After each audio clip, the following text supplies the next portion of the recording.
Hello and welcome to Spurs Kings TV. It's Monday night. It's time for Ashmatic Analysis. Ashy, well, if he's not on mute. He's on mute. Yeah, he's on mute. He's just talking. He just can't hear you. Yo, people, what going on? No way. Good. What, people? What? Yes, people, I'm blessed. I'm good. Clearly, you've had a long day, right? But yeah, man.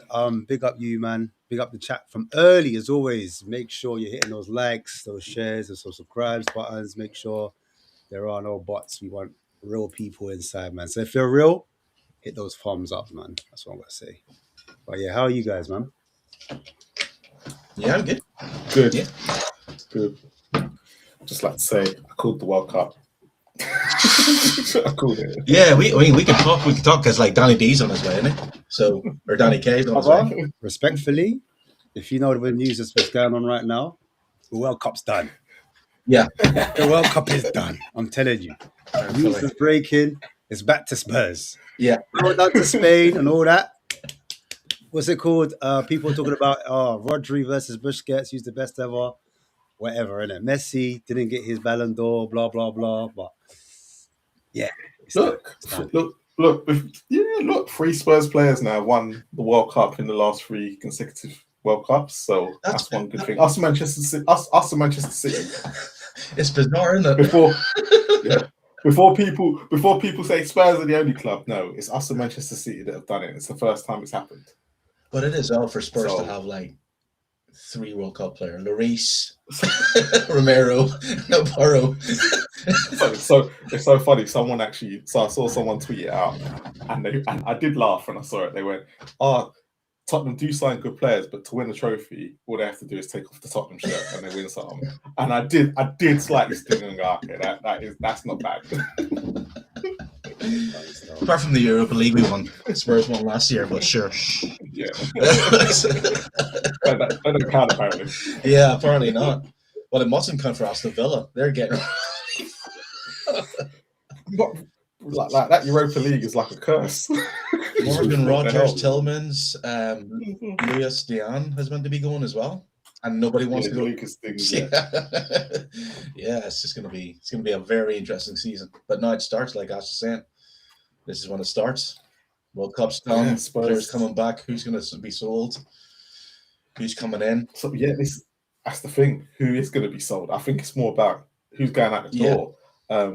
Lancashire broke today that we're looking to sell him permanently to, I think, Middlesbrough. Is it Alistair Gold that broke Middlesbrough? I think it's Middlesbrough, yeah. I didn't know who broke it, but like it's something on Instagram that it was Middlesbrough. So I'm going to start with that quickly. You know, it's been a lot of another guy went out today as well to Manchester United, another youth player, and so did a youth team. Is it youth team coach as well? Quote me, don't quote me. But went to Brighton, I believe. Don't know. Don't know about So, that. yeah. So the pathway is: are we doing the right thing by selling these youngsters? Because a lot of people are losing their mind a bit on social media about these youngsters. And I'm going to drop in and come back in. Like you lot talk about it, but I'm going to drop in because I'm having issues with the chat. Okay, cool. Well, but I'm going to talk about Lancashire, but quickly, there's news, Oren, about Romero going to Chelsea. That's the big news. Lancashire. I give a fuck about Lancashire, bro. They're saying Neto one way and Romero. That's what I was like, bro, we got World Cup.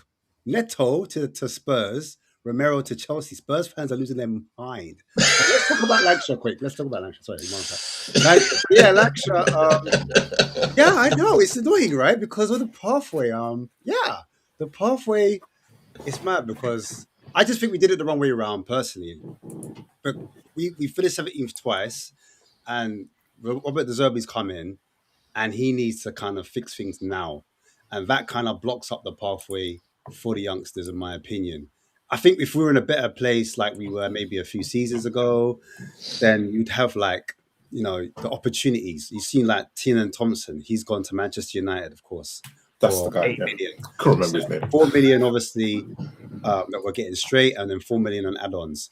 So a lot of people were upset about Tiernan Thompson because they saw him as a big prospect, left winger, can go on the outside or on the inside, can cut in and shoot, can cut, can create.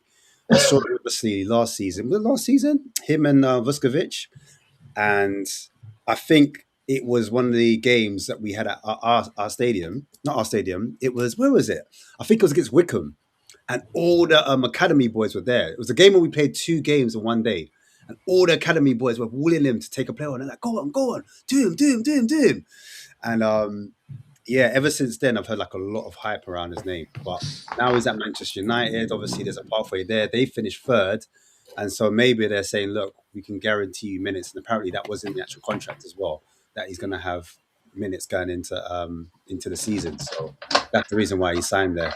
But yeah, on our end, we're going to lose a lot of youngsters in our current academy because they're not going to see the pathway. They're going to look at it like, well, if Spurs are doing 100 million here, 100 million there, then where am I fitting? And we're seeing that with players like Bergvall. Unfortunately, Bergvall, and we'll probably get into all these type of conversations, but Bergvall was almost spoiled because first season, he played a lot of games through injury. Obviously, we didn't have a starting midfield. And then he won the Europa Cup. And then after the Europa Cup, the next season, he's playing in Champions League. So in his mind, he's like, I'm a starting player. I don't want to be loaned out because a lot of people wanted to loan out Bergvall. But again, he's another product of, or another example of another player going out and thinking, well, where's my pathway? If we're getting Tonali and Fernandez in, where do I play? I want to be starting. I want to be getting minutes. So I think it all comes about for Lancashire and a similar thing. And I think that they're being ruthless at the moment. We've got to get rid of players. They can only have, I think Alistair Gold said we've got 25 player squad, but only 17 can be non-homegrown. Yeah, so correct. Non-homegrown, yeah. And so therefore, we've got a lot of players we need to get rid of. Do you know what I mean? We've got to cut the squad down significantly. Don't worry, man. I said about the Neto thing. Don't worry. We'll get into that. Yeah. We'll get into it. We're doing the Lancashire thing first. Well, with the player who went to Man United, what I briefly saw was that he wanted to be closer to his family or something. It was more to do with that. Yes, of course, get the contract and everything else, but I think it was more to do that he wanted to be closer to his family than being a Spurs. Lancashire, like it's going to happen. Like we talked about this the last stream as well, that you can't have it both ways, unfortunately, anymore. When it comes to, like, fans can look at Lancashire and says, give him a chance, but no, that's not something that I would say a top 16 can no longer do in today's game of football. They just can't. It's not a case of you put him on the bench, he gets disgruntled, he goes on loan. It's not going to be like a I would say that Lancashire has to be exceptional. He has to offer something that Solanke won't offer, or even Richarlison won't offer. And maybe he will get that way. But like to him, he's thinking, right, how long do I stay? How long do I go on loan before I get my opportunity? Will I ever get my opportunity? And maybe De Zerbi looks at them and the coach staff looks at them and think they're not ready. They're not good enough to be in the Premiership, to deal with the pressure, to deal with the demands of the Premiership. So yeah, I think it's going to be a lot more of the youth players that a lot of Spurs fans want to see or wanted to see. They're not going to get opportunities, but that's the downside, because if Spurs are going to spend big, I think Savio, Neto, whoever, if you want a 25-man squad that can compete, you're all around the same level. No room for youth players at all. And so, like I said, I think you have to be exceptional, absolutely exceptional, for a youth player to even break into the top 6 team right now. And I just add to that, I think what they're going to have to do is, and I think what they're starting to do is look for players that are under 16. So like maybe in 2 years' time, there's a pathway for them then. But in the meanwhile, right now, I think we've got to concentrate on the here and now. And I think that's why De Zerbi's been brought in.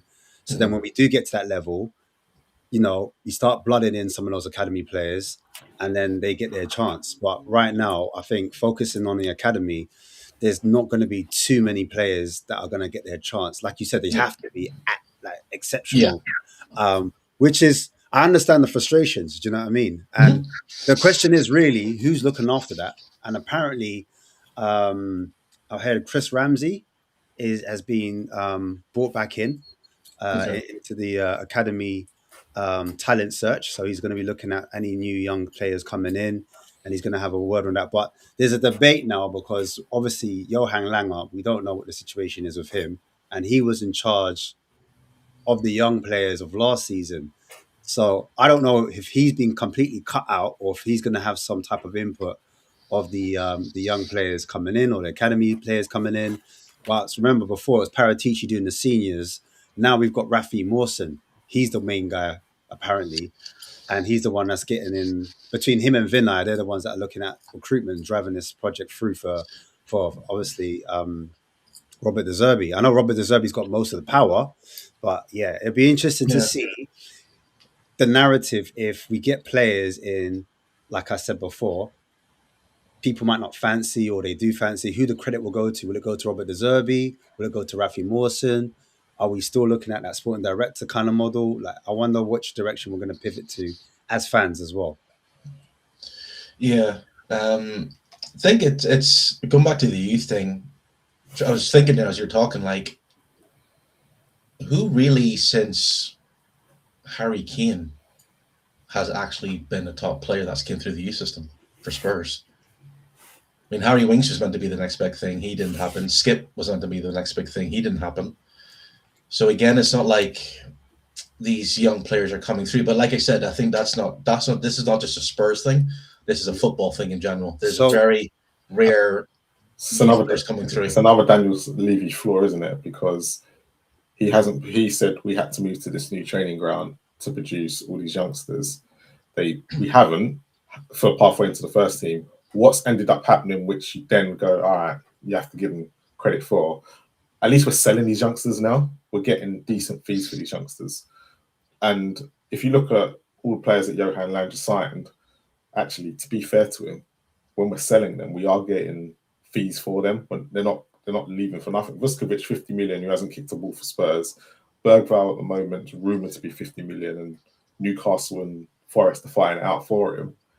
So it comes to that agitated question again. Is it just the fact that Spurs have not built their first team properly for years, and now it's coming to bite us in the arse a little bit?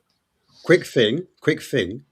Apparently, there's been 2 bids that we've rejected for Byfield, and he's meant to be one of our top up-and-coming centre-backs. Yeah.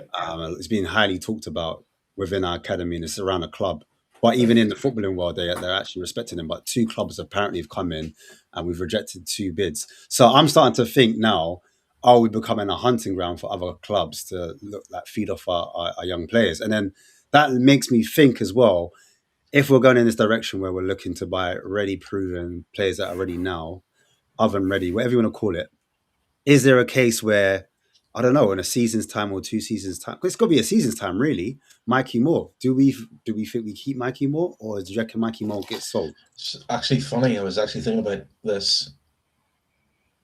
Mikey Moore next season has to show that he can perform.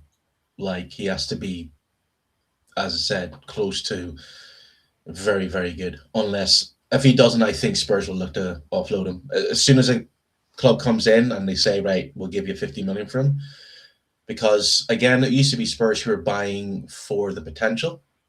Now Spurs are not doing that. They're buying players who are at the potential, majority of the times. And so, therefore, someone like Mikey Moore, yeah, if you can't say no. If you're spending guts of 200 million or 251 million, and clubs are coming in offering, like, say Bergville goes for 50 million, that's 100 million already recruit. That's for installing 2 players. So that's money talks. So they will look at it and go, right, we've just spent 60 million or 70 million on Savio or whatever new player. Someone comes in for 50 million for Mikey Moore. Okay, there you go. I think if any club comes in for a player that, they would sell him.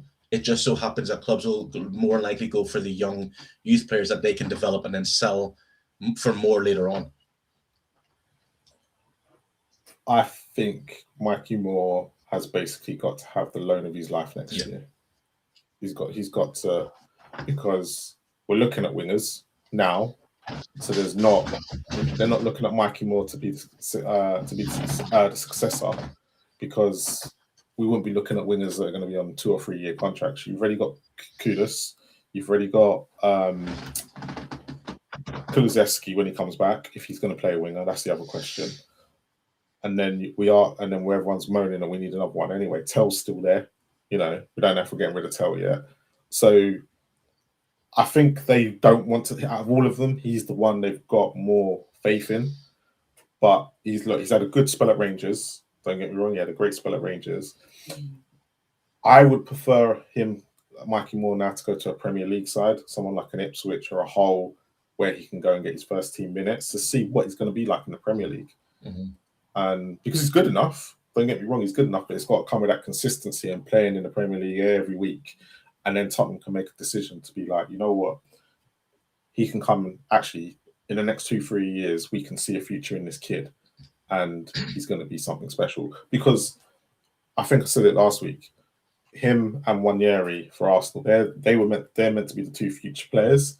But at the present moment, you look at Arsenal, they bought every single person in Nwaneri's position. Yeah, that's the thing, it's not. And we seem to be going down that same path. And it's kind of like, okay. But no, look, I think he's one we'll be discussing next summer. But we've got to hope, if he does go West Ham, which is the big rumour. That would actually work, probably. If he does go West Ham, he's got to make sure he's in that team every week, and he's got to pull some performances in the Championship where you're going, he's too good for the Championship. A bit like Oliver Skipp. When Oliver Skipp went to the Championship, we were like, oh my God, he's too good. Norwich, he was absolutely brilliant for Norwich. We need probably Mikey Moore to do the exact same thing. You don't think, Skipp came back. So what, you guys disagree that he should not go back to Rangers then? Because he obviously built up a rapport with the manager. He plays every week. The fans love him. If he does like a crazy stint over there, would you say he's not ready? Or would you still think Championship over the Scottish League?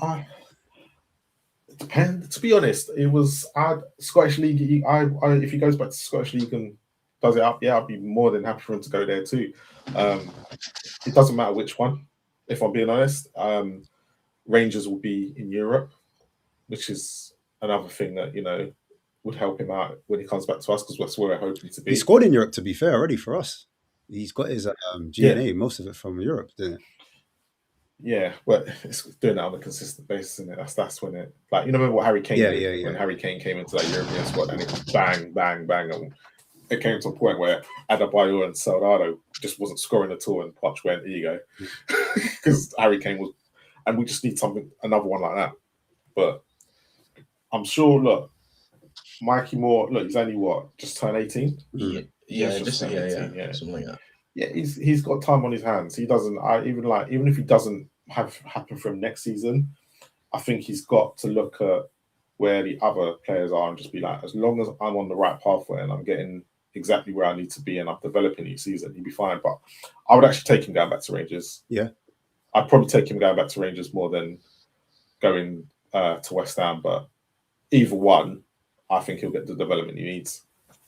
Yeah, no, I hear it, man. So should we talk about Neto? Well, it's the has this breaking news? Is it? It's the breaking news, bro. It's the breaking news. Well, it's not breaking news really, because it's come from someone who's feeling themselves because they got a little bit of a. But you know what? We have to take it. We have to take it with what he's saying. Where it's come out. Let's talk about it. It's relevant. Do you think it's relevant? Isn't it? It is relevant. It's relevant. Here he is, man. I can't. Yeah, I just type in Neto to do Spurs. So what is it? No, it's Himothy, isn't it? Himothy. Big up Himothy, though, is my guy still. I've sent a verbal bid to Chelsea for. Yeah, so here it is. Justin from Himothy reports Tottenham have sent a verbal bid for Chelsea for Pedro Neto. Okay. So it's not Romero? No. Yeah, it's Romero. What? Do you want to get to that one as well? I'll do one at a time. I'm doing one at a time still, but yeah. This I was going to talk about the Neto one. But that's the thing. What position does Neto play? Right? Winger. Yeah, left or right? He plays left and right wing. Both. Left and right wing. He can play the 10 as well. I wonder if in fact, he played up front for Chelsea and was scoring goals. I wonder if Spurs are doing that in case the Savio. So apparently not. They're saying additional. They're saying okay. No, I'm just saying having a backup because Man City are dragging it on. Like I think what I hear that. I heard that's what I thought as well. That's what I thought. What I'm hearing about Savio is that Man City want to have a replacement before they sell him. Yeah. But everything's agreed. Well, Pedro Neto's right there for him. Yeah. How much is he? I joke. They haven't said. How much did they buy him for last year? Who, Neto? Cheap, wasn't it? It was around 60 million, I think. So they'll be looking to recoup it. So what, 55? Yeah, I reckon 45, 50. We could get rid of that. I think so. Well, they're going to take a loss on him. Yeah. Have to. Fair play. That's the thing about Chelsea. Chelsea is selling club, you know. They're not like us. But they're selling club, but they usually tend not to lose the value that they bought the player. They never sell to us as well, by the way. Yeah. But this is a new board. This is a new two different. Yeah, this is it. I've always said this. Yeah. I've always said this. Yeah, so. That's the thing. Say they got Savio and Neto, then you have. I mean, my word, that's. So apparently we want free attackers. That's what they're saying. We want free attackers, but there it is. So it says it here. All Premier League. Yeah, all Premier League Neto is in an addition to Savio. Yeah, so they're thinking Neto and Savio because they can play both sides. Yeah, both of them can play both. So what about Kudus? So wait, my thing is right now, fit attackers, because remember Kudus is coming back from injury. Really, our only fit attacker winger is Tel, and then obviously we've got Solanke's coming back from injury because he didn't play the last game at all. And then Richarlison, obviously, he's been rumoured to be at the club, not at the club, but up for sale, even though he wants to stay in London because he's got his new visa and he passed it. So he's got citizenship. But yeah, if you look at it really, if you're coming into our pre-season, that starts on Wednesday, Tel is fit, Richarlison's fit.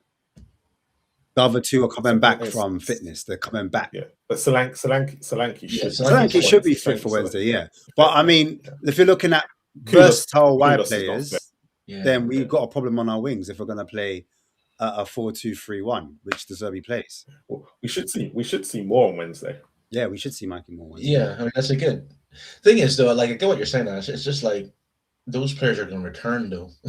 So no. Yeah, but that's what we did last time, bro. Last time we said that, and look what best we ended up. No. I'm not saying don't go for them because I think Spurs will go for them, and if they both sign, I'm not talking about like it's going to be interesting to see how that works for Kudus, because I think it benefits him. I think it benefits him because I think we ran him into the ground. And that was a problem for West Ham as well. Those type of wingers, they do a lot of running. You see now Kudos was defending, helping Porro out. Then he's up. Next minute, he's challenging 2-3 players. And we relied on them heavily. We didn't get any rotation. And one thing I was looking back on the tapes for Brighton, I've seen rotation with their left winger, Matoma, and sometimes they would swap him out for Enciso, or they might have Adingra on the right wing and they might swap Adingra out for Buonanotte. So De Zerbi likes to rotate his players. So it might be 3 games, Buonanotte, and then the other 2 games might be Adingra. And this is without Europe. He just likes to rotate, even his midfielders. Like, I'm not going against this. Like, I think it's Spurs can do it. It's just going to be that's going to be competitive. He wants. That's what he said. Yeah, they want really. It's like a highly competitive squad. That's what he said. He wants a highly competitive squad, and he wants to trim it.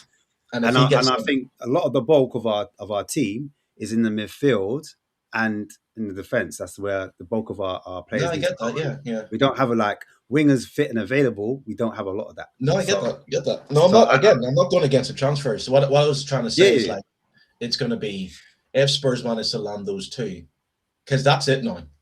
Like attackers wise. I'm not saying that's it but all Spurs are focusing on attacking. And if they were to land those 2, I mean, say it's 60 million each. I think a striker will come in though. Yeah, and a striker, like it's going to be like keeping all those players fresh, playing at 100%.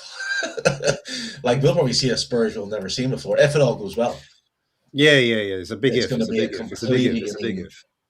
But I think that's what he wants. It's not even a big if. It's if they were getting players from outside of the Premiership. I mean, they're getting players that have been in the Premiership, played the fast pace and know what to expect, and they're going to get rotated, and it's going to be 1 game a week. The devil's advocate is a lot of Chelsea fans think Neto is shit. So I speak to a lot of them. They don't rate him. And last season, he put up 5 goals and 3 assists in the league. In all competitions, he put 10 goals and 10 assists. Mm-hmm. Compared to when he was sold at Wolves, he had 3 goals and 10 assists. Mm-hmm. So maybe the Chelsea fans thought they were getting more of that in the league. And obviously, it hasn't kind of worked out that way. What do you lot think of Neto outside of what Chelsea fans think? Or what have you lot seen of him? What do you think of it? Would you want him at Spurs? Would you want him? Spurs, if De Zerbi wants him, why not? And the thing is, he's getting rotated. I think a lot of fans at Chelsea, because when he played against Spurs, he was always dangerous. At Chelsea, you should be getting rotated a lot or not getting the game time. I mean, Chelsea didn't have a great season last season, a very bad season. But I think it's going to be coming in, and De Zerbi knows how to use them right. You're talking it's a mystery because we don't know. I mean, if they get the players in, we're going to see just how good of a man manager De Zerbi is if he can lift those players and keep them at a level all season long. And it's going to be interesting because I don't think any player signed for Spurs who's came in so far with the intentions that my level will drop. They're all very consistent in a way. So yeah, it's going to be interesting. Neto, I haven't seen enough of him, but apparently Spurs wanted him. I mean, we've had many streams where fans were saying we should have went for them and didn't, and so forth and so on and so on. So yeah, Spurs can get him. Right to do, be interesting. But you reckon, Marlon? Well, Neto, if you had to choose between, I know it said both, but who do you think's better, the better signing, Savio or Neto? At this present moment, I'd probably take Neto. And not because, look, Savio, again, and obviously it's a topic we're talking about tonight, the output of Savio compared to Neto's, and I'm talking Premier League here, 2 years, and I do get it's Guardiola. And sometimes I always think when it comes to Manchester City and Guardiola, they barely get it wrong. Usually they bring in a player. Jack Grealish had a good couple of years. He went to Everton. He was up and down at Everton. So if I'm looking at, I'm thinking about the 2 17th place finishes. I think that's what's in my mind. So I'd probably, at this present moment, if I had to pick one, I'd probably pick Neto. I thought he did okay at Chelsea last year. I always give a settling in season when you go to a new club. I think sometimes people forget that, even if you've been in the Premier League, because you've got to get used to the system. To be fair, Maresca left as well. You've had a change of manager, then you had your senior. And I think he was still able to pull, 10 goals, 10 assists or something in all competitions last year for a dysfunctional Chelsea side. So you kind of got to look at it and go, okay. And obviously Chelsea are trying to fund the Morgan Rogers deal. So look, I'll take yeah, I forgot about that. I look at Neto. Just completely forgot about that. Yeah. And I look at it's a difficult one. It's his injury record, which is the concerning thing. I think he had a better season last year. Played more minutes. But at Wolves, a lot more minutes. Yeah, but at Wolves, you still have to you don't. Yeah, well, this is why I say he's going to be on rotation. You can't play wingers like that because wingers are really, especially in the system where he wants to be intense. He wants to be all. Think about Ange's system. Ange had remember he had Brennan Johnson, and he hardly rotated them. Johnson and Werner, they were two direct wingers, up and down, constant vertical, trying to take their man on. I know Johnson couldn't do that very well, but you get what I'm saying. Now, if Ange had multiple wingers and had different profiles that he could rotate, we might have seen a different type of Ange. But even Ange, he got a lot of goals in his system. You took Johnson outside of Ange's system and you saw how it broke down. So I'm looking at these players and I'm thinking, are these players going to fit into De Zerbi's system? I think they will. I don't really understand the hate for Neto, like when the Chelsea fans were going mad at him, because I watched him and I'm like, bro, every time I watched him, I just didn't get it. I was like, but then I could say the same about Johnson. Like, I didn't really rate Johnson. And I had a couple of Man United fans coming up to me saying, bro, what? He's banging goals to you. I don't understand why you don't like him. And he even got, in all comps, 18 goals, bro. 18 goals and 5 assists. Like, that, for me, that's a lot of output. And everyone's, like, doing the stat padding thing right now. Everyone's doing, like, numbers. If it was the other way around, people would be saying, buy Johnson. He's got 18 goals. He's a proven goal scorer. Get him in. But you know when you watch the player, what you're kind of getting. Do you understand? And I watched Neto and I thought, he can beat his man. He's very direct. He's quick. He can cross a ball. And also, he's a goal threat when he's ready, bruv. He's a problem. And we saw that firsthand as Spurs fans every time. The fact that he can play both wings makes him versatile. And you could do the same with Savio. It just gives us cover in so many areas, in my opinion. But, boy, what do I know, innit? Like, you know what I'm saying? I just say my opinion, bro. I'll be real. Like, he could come to Spurs and be an absolute dud, because I think another argument would be, who did he score those goals against? So, yeah, but that argument's flawed, because when you go, at least he's fucking scoring. It doesn't matter who they're against, because when you finish 17th, it don't matter who you're scoring against. Just score goals. I think it's the expectation. I always say, Spurs fans, from where we just went from 100 million to maybe like the attack was the most important thing, and it feels like we're skimping on that forward line a little bit. Do you know what I mean? So you always get when you play the big boys. I always say this: when you play the big boys, unless you've got a Harry Kane or a Heung-min Son who are game changers, you tend to find most of the people that score against the big clubs tend to be someone who gets 1 or 2 goals a season, because it's totally different to when you play someone rubbish. But actually, when you play, well, I should say rubbish, but someone lower end of the table. But when you play the lower end teams, we're not breaking them down. We struggled against a lot of them last year. We just couldn't break them down, and that was our biggest problem. So you want these players in the squad. This is why you want your Brendan Johnsons in the team, because he will go and score against the rubbish teams. Because people will knock it, but take Johnson's goals away, we ain't winning those games. Points are points, right? You need to get up the team. And this is the thing. I think we've seen too much dysfunctional, like not getting enough points in the last 2 seasons to not even worry about who's scoring against who. We need to just get wins on the board now and start. And this is why when you get to the youth part and then you get to anything else, you just kind of need to go, you know what? Let's just get through this season. Doesn't matter who we get. Yeah, no, I agree. I just think like you just know that Kudus is going to be your starting right winger, and we know Neto. His best position was on the right wing for Wolves, even though he can play both wings because he's a left footer, he would tuck in and he would aim to shoot on his left. Whereas when he was on the left hand side, he would more or less cross the ball, and he was really good at assisting. So I'm just trying to think. He wasn't really a touchline winger, was he? For Wolves, you mean? For Wolves. For Wolves, yeah. I think he was. Did he not come inside? Actually, they were more transitional. He was mad transitional. Yeah. Yeah. That's what I thought. And then more for Chelsea, he was, but then like you said, he went inside. Yeah. So it'd be interesting because Savio is a touchline winger. They want him to play and hug in the touchline because that's where Pep didn't want him to do that. Pep was trying to get that out of him. So it'd be interesting to see because they've obviously gone to Savio and they've looked at what he's done at the previous club and gone, actually, that's what we want. That's the guy we want, and that's why they've gone for him. But I don't know. This club's confusing me, man. Yeah. When I mean confusing me in a good way because they're bringing people through the door, and I'm just like, oh my god, why are you bringing people through the door for that? Do you know what? I think it goes back to what Oren was saying.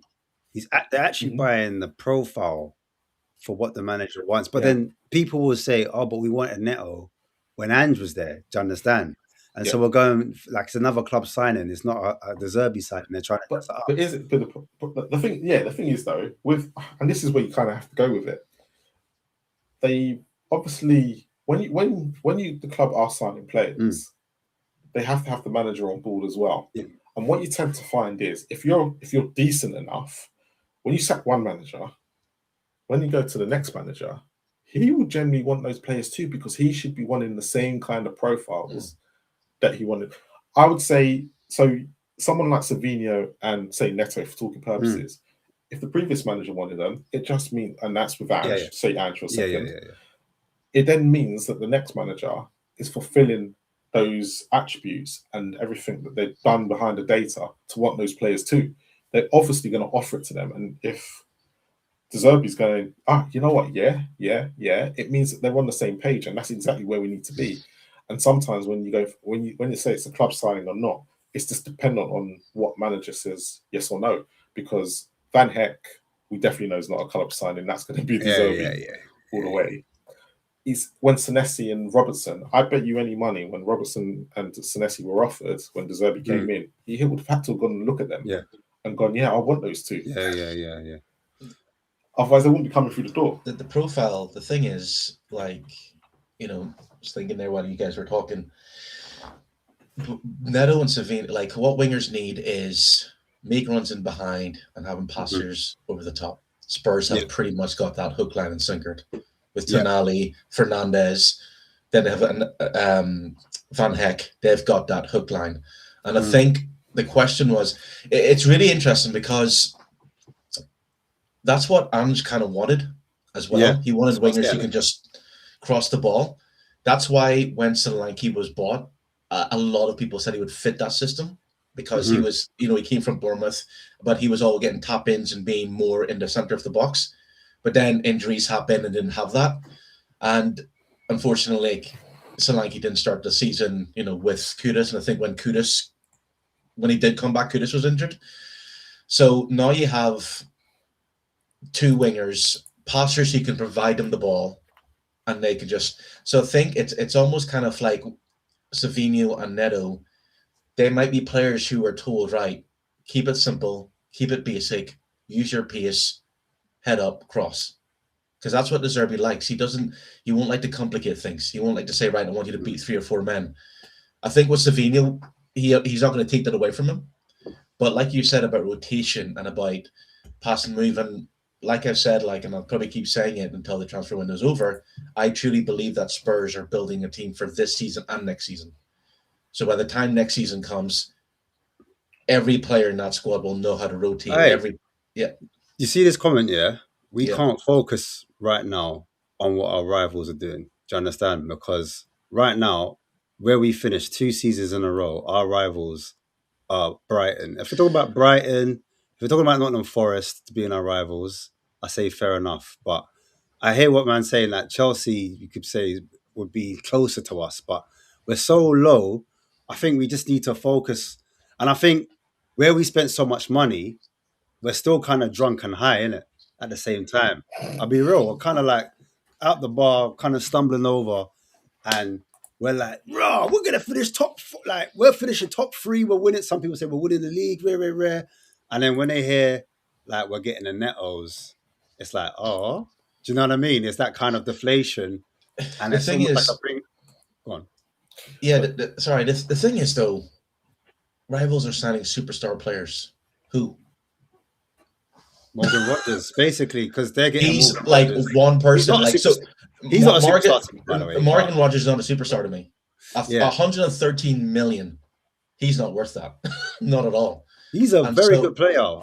He's a very good player. He's a very good player. But he's not what I'm trying to say is he's going to Chelsea, bigger pressure, more demanding.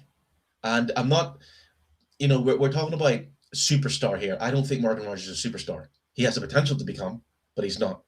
I mean, he's only gone for 13 more than Tonelli. So is Tonelli a superstar? He's only gone for a little bit more, or not a little bit more, but he's a mark. So basically, what levels are we talking about superstar? Because the mark is clearly inflated, isn't it? So that's what the price is. What is a superstar? No, is Elliott a superstar? So is Elliott a superstar? Rogers is a better player than Neto, basically. So I think that's what the comments getting at. So they're going for Rogers, we're going for Neto. We're going for their we're going for like a bottom feeder, if that makes sense, because we're going. No, they're like a couple of seasons ahead of us as well. That's why you have to look at Chelsea. It's not even that. Ahead of us. Spurs are building a team. Chelsea are just adding a marquee player. That's the difference. No, I think Chelsea. What Chelsea are doing now, and I think that's why you have to look at it slightly different with Chelsea now. What they did before was that, but Alonso's trying to. When you look at the players that are being linked with Chelsea right now, they're trying to fill the holes of the team that they didn't build. And you can kind of see that with what Alonso's trying to do. Like, if the rumour's true about Romero, they are, and I think they've been linked with other defenders. That was a key position for them last year. Cole Palmer just didn't produce last year, no matter what they want to do. And they've brought in Rodgers to help tackle that burden. Because remember, they've still got Caicedo, they've still got Enzo Fernandez. They're not rumoured to be going anywhere. Well, so their midfield. But I think the deal kind of got collapsed because he was meant to be going Real Madrid. It all depends on Mourinho. So wait, it's saying here Christian Romero has been offered to Chelsea. Romero has been offered to everyone and is keen on the move. So there's two parts of that. One is that we're offering, and number two, he's being an op for wanting Chelsea because he's saying he's keen on the move. So what do you not make of that? I can't buy into that. You don't believe it, no? You think it's lies? But hypothetically, let's entertain it for a second. Romera's a cunt, but he wouldn't go to Chelsea because he knows Chelsea's Spurs. He likes Spurs. He has a passion for Spurs. I don't think. Yeah, but Romero. Yeah, I think when it comes to Romero, I get that, but I don't think a lot of players look at, and I get it. Some Spurs fans will be saying overhyped. I think a lot.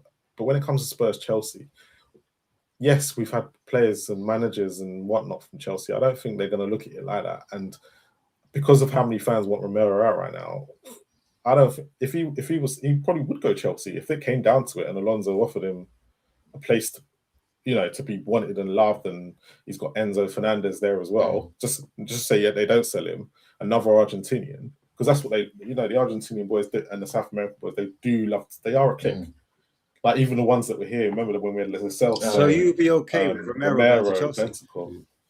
Of course, I'd have to be. I like Romero. I'm not one of them against him, but I know a lot of the fan base are. So if he goes Chelsea, he goes Chelsea. I don't see. You're not seeing it as strengthening a rival by giving him this. This is the devil's advocate. We're strengthening him by giving Romero, and then we're taking basically Neto. Man, but too many people have sat there and said, will probably sit there and say, and this is Spurs fans, Romero is crap. He's not this, he's that, he's this, he's that. So actually, we're not, according to Spurs fans out there that don't like Romero, we're not strengthening Chelsea. We're actually weakening them if you look it in their eyes. I'm not one of those. I think Romero is a very good player. So do you think he was strengthened? He's a crap captain. Do you think he was strengthened for Chelsea? Is what I'm asking. Of course he will. The defense is crap. I've always said they need to strengthen their goalkeeper. They still need the goalkeeper. And the reason why I'm saying it because how the rivals will look at it. I know we don't care about the rivals, but from the outside world, from their goggles, from their view, they're taking our captain. Yeah, which Romero was given captaincy, I personally believe, just to try and make him calm the fuck down. Sign the contract, calm down, be more professional, don't do stupid tackles or whatever. It worked for about half a season. So, like, you know what I mean? So, and the rivals, if the rivals are looking at it deeply, they know full well, and if they're looking at everything that's going on at Spurs, they know full well he is not the captain we want. Yeah, he's just, and I think basically if they're trying to that'd be gaslighting. Yeah, that is proper gaslighting if they're going to do that. I personally think that by reading things, and this is a theory of mine, just going to conspiracy theory here, what Spurs want to do, or what Spurs have looked at, especially the whole Enoch, the how Romero's a gobshite he is, he'll slate the board and everything else. They haven't forgot about that. So I think what if they're like, right, here's a guy who's been sent off more times, yellow card, he's the biggest, highest paid player. Instead of being courageous, he'll slate the board, get rid of him, and make Van de Ven the captain, give him a long-term contract. And possibly with the Romero deal says, right, if you want Romero, how about we do something where we sort of exchange? You give us whatever amount or whatever, for Neto, do a swap deal, like kind of almost a swap deal. But that's if the rumors are true. But I can see why Romero would be sold, and thinking about it, like, if he goes to Chelsea, it's not a bad thing. I just fear for Solanke or whatever. No, actually, I don't, because Romero will do something stupid and get himself sent off. But, it's just that passion and all. But, yeah, it's like, if it does happen, yeah, because I do think that what Spurs are going to do is make Mickey Van de Ven the captain next season. That's just a theory. That's what the rumors is. He's going to try and get him to sign a long contract and say he's the captain for next season. It's funny. His injury record is probably worse than his booking record for Romero, because he missed. Last season was the most amount of games he missed. Yeah, it's a big problem, but for Romero. Yeah, he missed 6 games last year. But do you think? Yeah, all right. Here's a conspiracy theory. Season before that, he wasn't suspended at all. Well, do you think then? Like he got in Frank, and players getting injured, but then they're like, you know what? I'm staying injured, innit? I don't want to play for this guy. You know the ones where like you get a knock, but because you just hate the football, you hate being here. The manager's tactics. Yeah.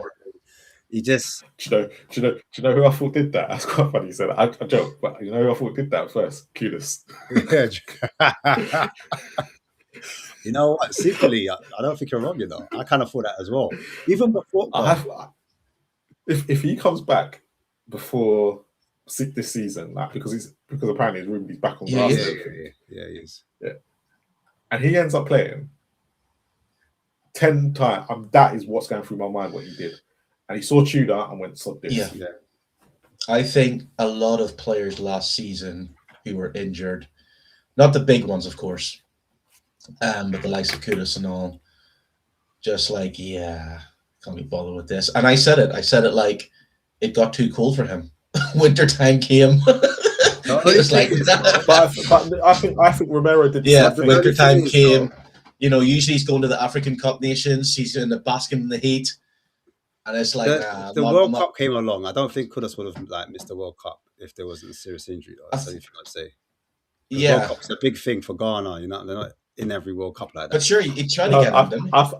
I think he had a setback. Yeah. I think basically what had happened was he didn't want to play. He hit that beginning part, and then something happened. 100%.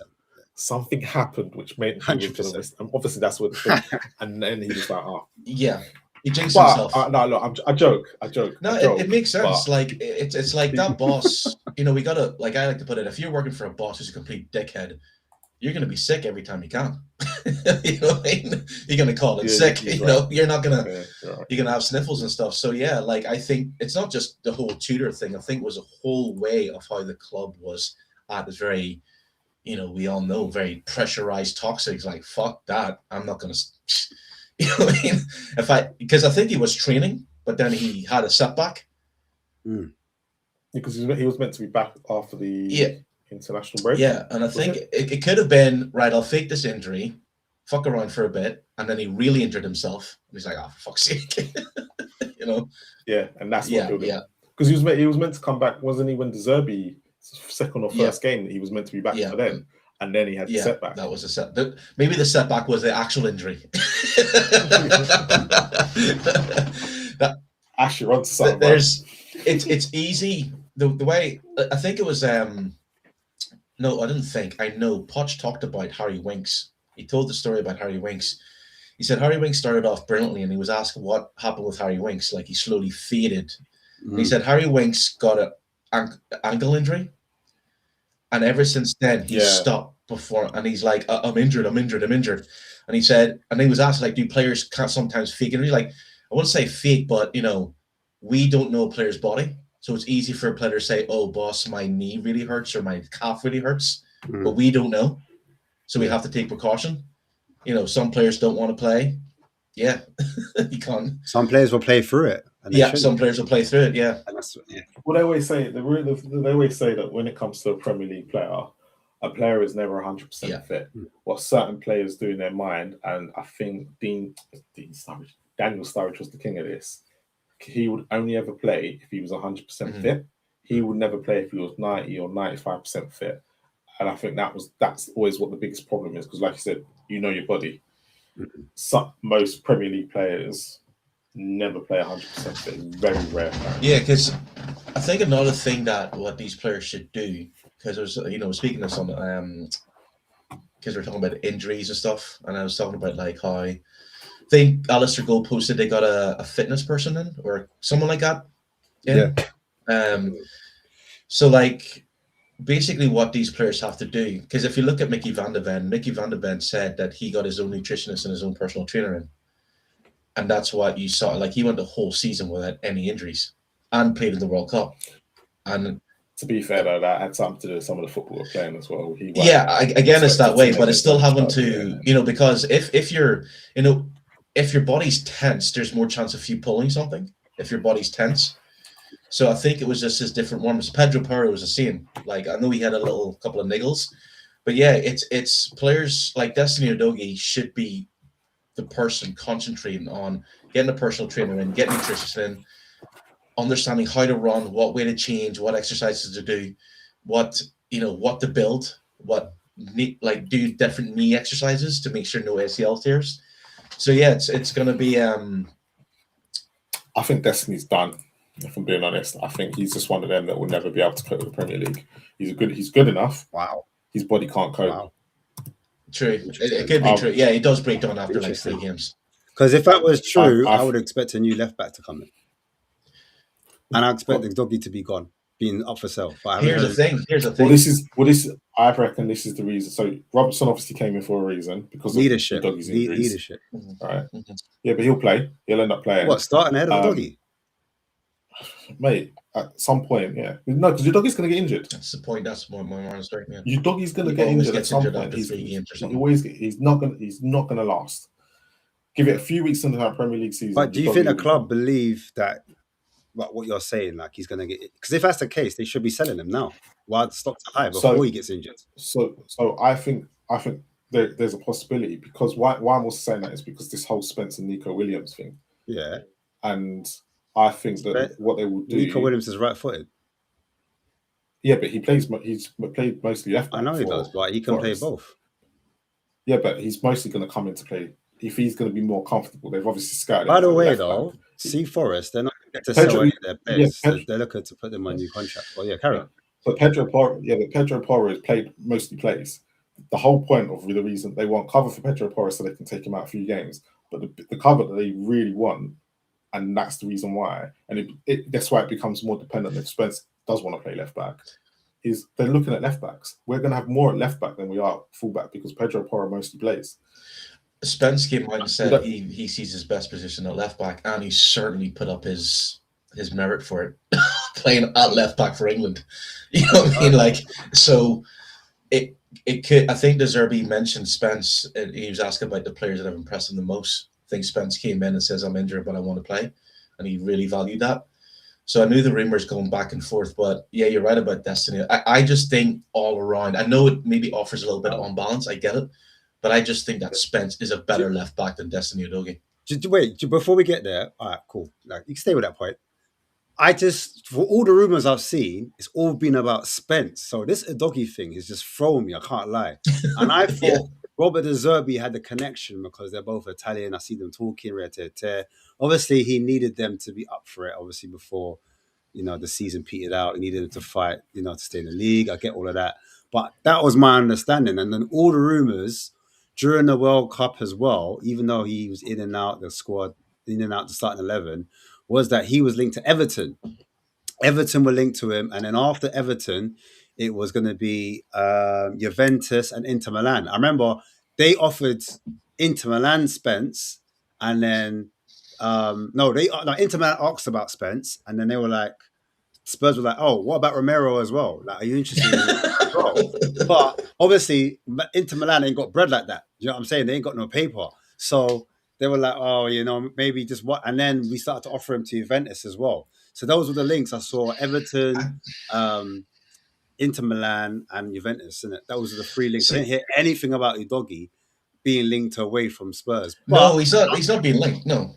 It's basically, you see, the one thing about Spence, I do know those rumors, but what Spurs are really struggling for homegrown players. Spence is a homegrown player, so why sell a homegrown player? No, because then they'll have to get another. Yeah, and it's basically like I think what it is that Spence wants to play first team football, just a bit like the whole Bergvall situation. He doesn't see him as a but he will. I think Spence will play at left back. Nah, he won't be. You see, Udogie, Zerbi will see Udogie as the first team left back, but when you look at how many games he's played over the last 3 seasons, it's dropping. Yeah. 28, 25, 20. That clearly shows you what direct. Like, he ain't gonna like. This is why that's valid, right? And this is, and I think they're gonna look at it this season. They're gonna blame it on obviously the managers and the change and the training and everything, and they're gonna see what he copes like this season. And you got to remember he had that big injury at the end of, was it last season? Yeah, so he had the quad and he had the hamstring. Yeah. Surgery. Right? He had surgery at one point. And he obviously, yeah. And every time he got going last year, he was gone. Yeah. Like, and even then towards the end, he couldn't play 90 minutes, which is even more you're going, come on, we need you. Like, he gives us the balance. He's a good left back. He's a very good left back. He's not crap. But for 20 games a season, you're then having to look at someone else for 18. It's crazy because, like you just said, it's the whole... Remember Spence was playing left back and then the whole fan base was saying, oh, we're so unbalanced because Spence is right-footed and he doesn't give us width. Every time he wants to come inside, he has to cut back onto his stronger foot. And then we've got no passing angles on that left-hand side, and the right-hand side's like predominantly we play down that side. So now the narrative has changed because of a tournament. And I knew this was going to happen. It's always like, you know what people thought? People thought some player is going to have a good tournament that's going to be unknown, and then Spurs would be linked, or one of the big clubs would be linked to this player. But what's actually happened is our players have played well in a tournament, and now all of a sudden the narrative's changed. Like, Spence needs to start left back ahead of Udogie. Apart from Bergvall, a majority of our players had good tournaments. It's really, really great idea to sign Pedro Porro before the start of the World Cup. To a new contract. My word, like, but even since he signed that new contract, teams are still asking, like, is available. They're still trying to like prize him away. It's crazy. But no, it was a very good deal. I think it's one of the better deals because we now know in an attacking or more possession-based team, he looks a lot better. I'm not saying he's not still vulnerable defensively because we saw what Barcola did to him when it was France versus Spain, that he didn't quite get there and boom. So, defensively, he's still a little bit short at times, but in an attacking system where we've got more possession, you can see Pedro Porro, you can see his worth basically, innit? Like, where lots of fans were writing him off saying, he's not good enough. He's too small. Defensively. I think as well that what Pedro Porro will have, which he hasn't had, I think, since joining Spurs, is he going to have a defender who's calm and calculated in Van Hecke. He's not going to have a Romero who doesn't talk to him. I think Van Hecke is going to really help improve Porro's game, especially with the passing, and especially with not like, I think that whole, if you even as a Nessie coming in, Mickey Van de Ven, playing, you have a look at those 2 or 3, and they're very calm, self-assured. They don't go nuts and wild challenges and try to break someone up the pitch. Because, like, I think that's actually Romero's game. I was watching the World Cup, and Romero's actually in the halfway line at one point. You know what I mean? Like, hold on 1 second. You know, Pedro Porro just played tournament of his life and had a young player playing next to him. He weren't talking to him. What do you mean? True. You just said Romero, he'll have someone talking to him when he play, and he'll do this and the other. But he just played a tournament playing next to Harold's Kubasi, the guy who got young player of the tournament. He's like 20. Probably better. I might be wrong. I might be wrong on age. Don't get me wrong. But it's still. But it doesn't mean he needs to play. He knows how to play right back. No, it's not. I'm not saying not knows how to play right back. I'm talking about like if you look at the defender, even at 20, the Spanish defender wasn't going gung ho or rushing into players. Pedro Porro knows that if he went, that he had cover. He doesn't look. That's what I'm saying. But I think if you go, but I think, this is where I again think Romero gets a lot. If you go and look at some of the games where Porro played next to Romero, was Porro's better games because he knew that he had a stronger defender next to him. Yes, he would go far forward, but in Romero. But when he used to play next to Danso, that's when I think he used to struggle a lot more. Pedro Porro, and Danso spoke to him. No, that's what I'm saying. So like, I think Van Hecke is a more composed. Is equally as good as Romero in some example. I'm not criticizing Romero, I'm not criticizing him. I just think that if I want to watch that Spanish team, they all knew where they had to be. But they did have Laporte and Rodri, like two experienced. Yeah, and I think that's what we're gonna. I think De Zerbi's looked at everything and he's brought in experience and calm and molding this team into what he wants. His own mindset. So yeah. Pedro's going to be there. I just don't think, I could be wrong, but I just don't think Spurs will sell Spence. He's part of that homegrown. And I think they will. They have to try and find another English player. Yeah, they will do. I think they will sell him. I don't think they're thinking about that. I think that's another reason why Bergvall's going. Bergvall, I understand completely. But I don't think they're planning for next season. Because if Lancashire's going as well now, I don't think they're planning as much as you think. I think they are thinking about the here and now, because they're going to have a major issue next year. Do you remember? Yeah, and last time when it was everyone was like, "Oh, the homegrown thing. What are we gonna do? And that's when we were in Europe. And they're like, right, we still played. Like, it didn't matter. We still got on with it. Do you know what I'm saying? I remember Ali Gold was banging on about it. He kept saying the homegrown issue. Look at the homegrown, and then all the content creators were saying, "Yeah, but we've only got this amount of homegrown people, but we still managed to get on with it. We still played in the tournament.